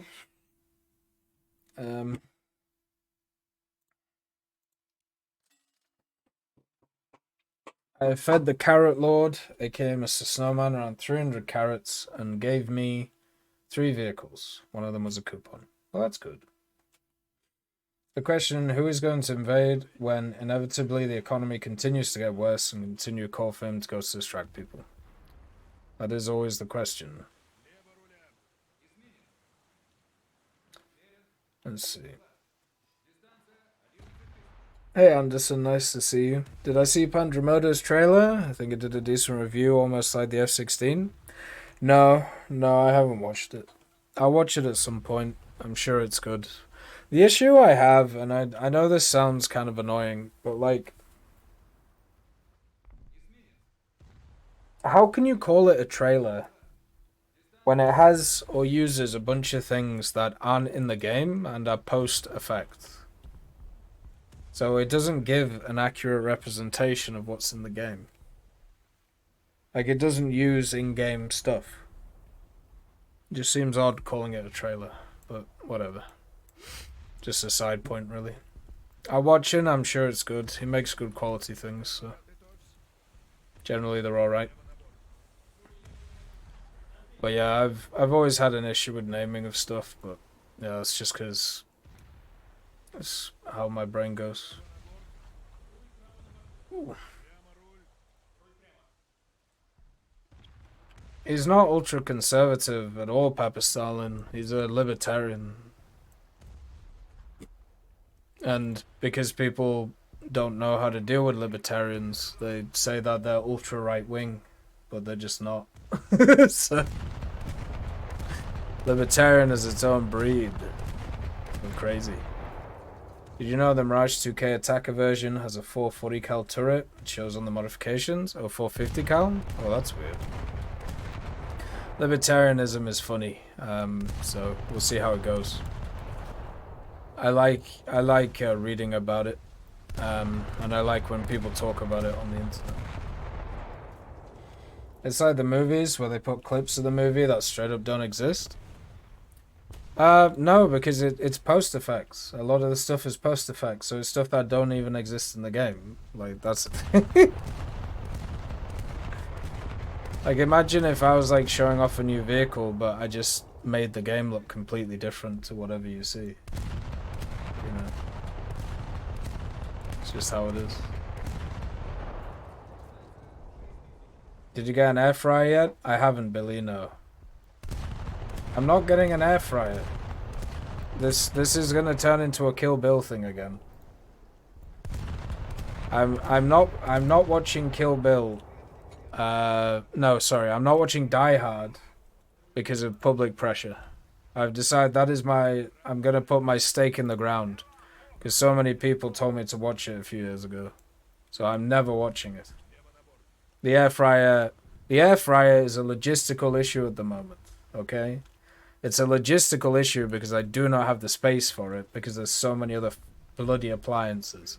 And no, an air fryer doesn't do anything that the other ones don't do.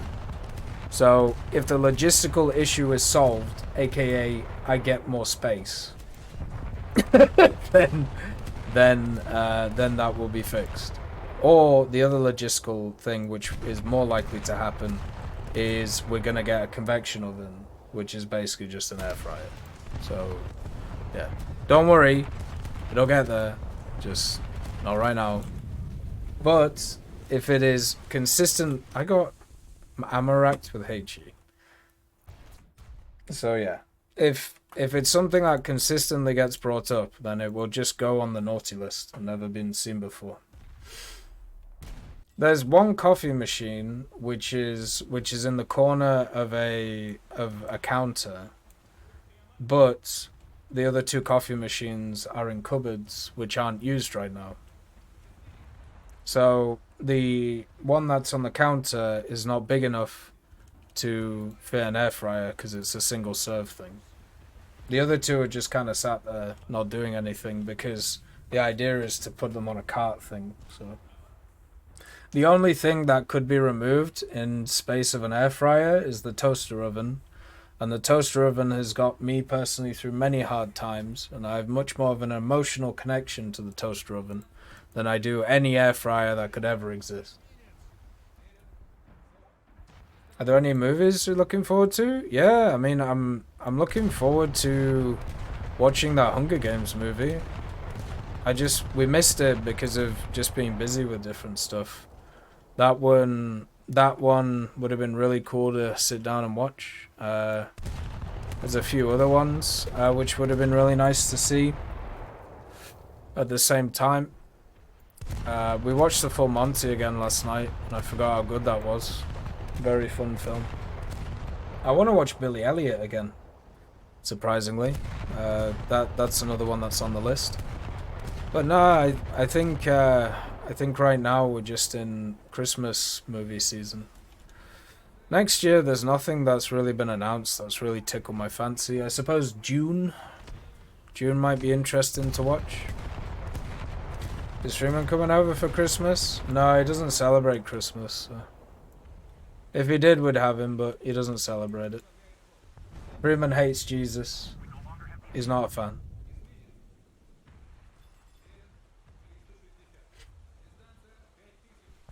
Let's see. Air fryer cart is greater than coffee cart. We'll just have like 3 air fryers. As I said, there will be a moment where we buy an air fryer. The moment is not now. When we have a few other things going forward, it should be good. I need 4 more people to help me make War Thunder 2 Who's In. What?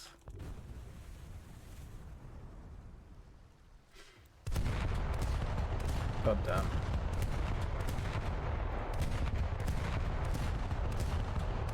Why is the post got locked?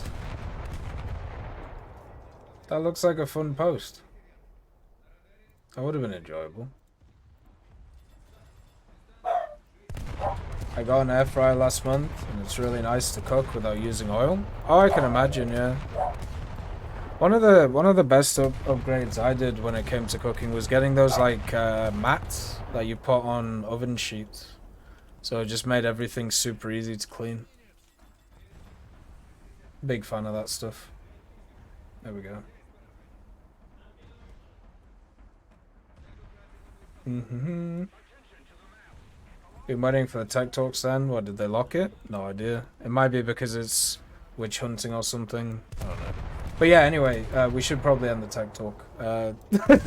Because we're going for a while and obviously we're on the last questions.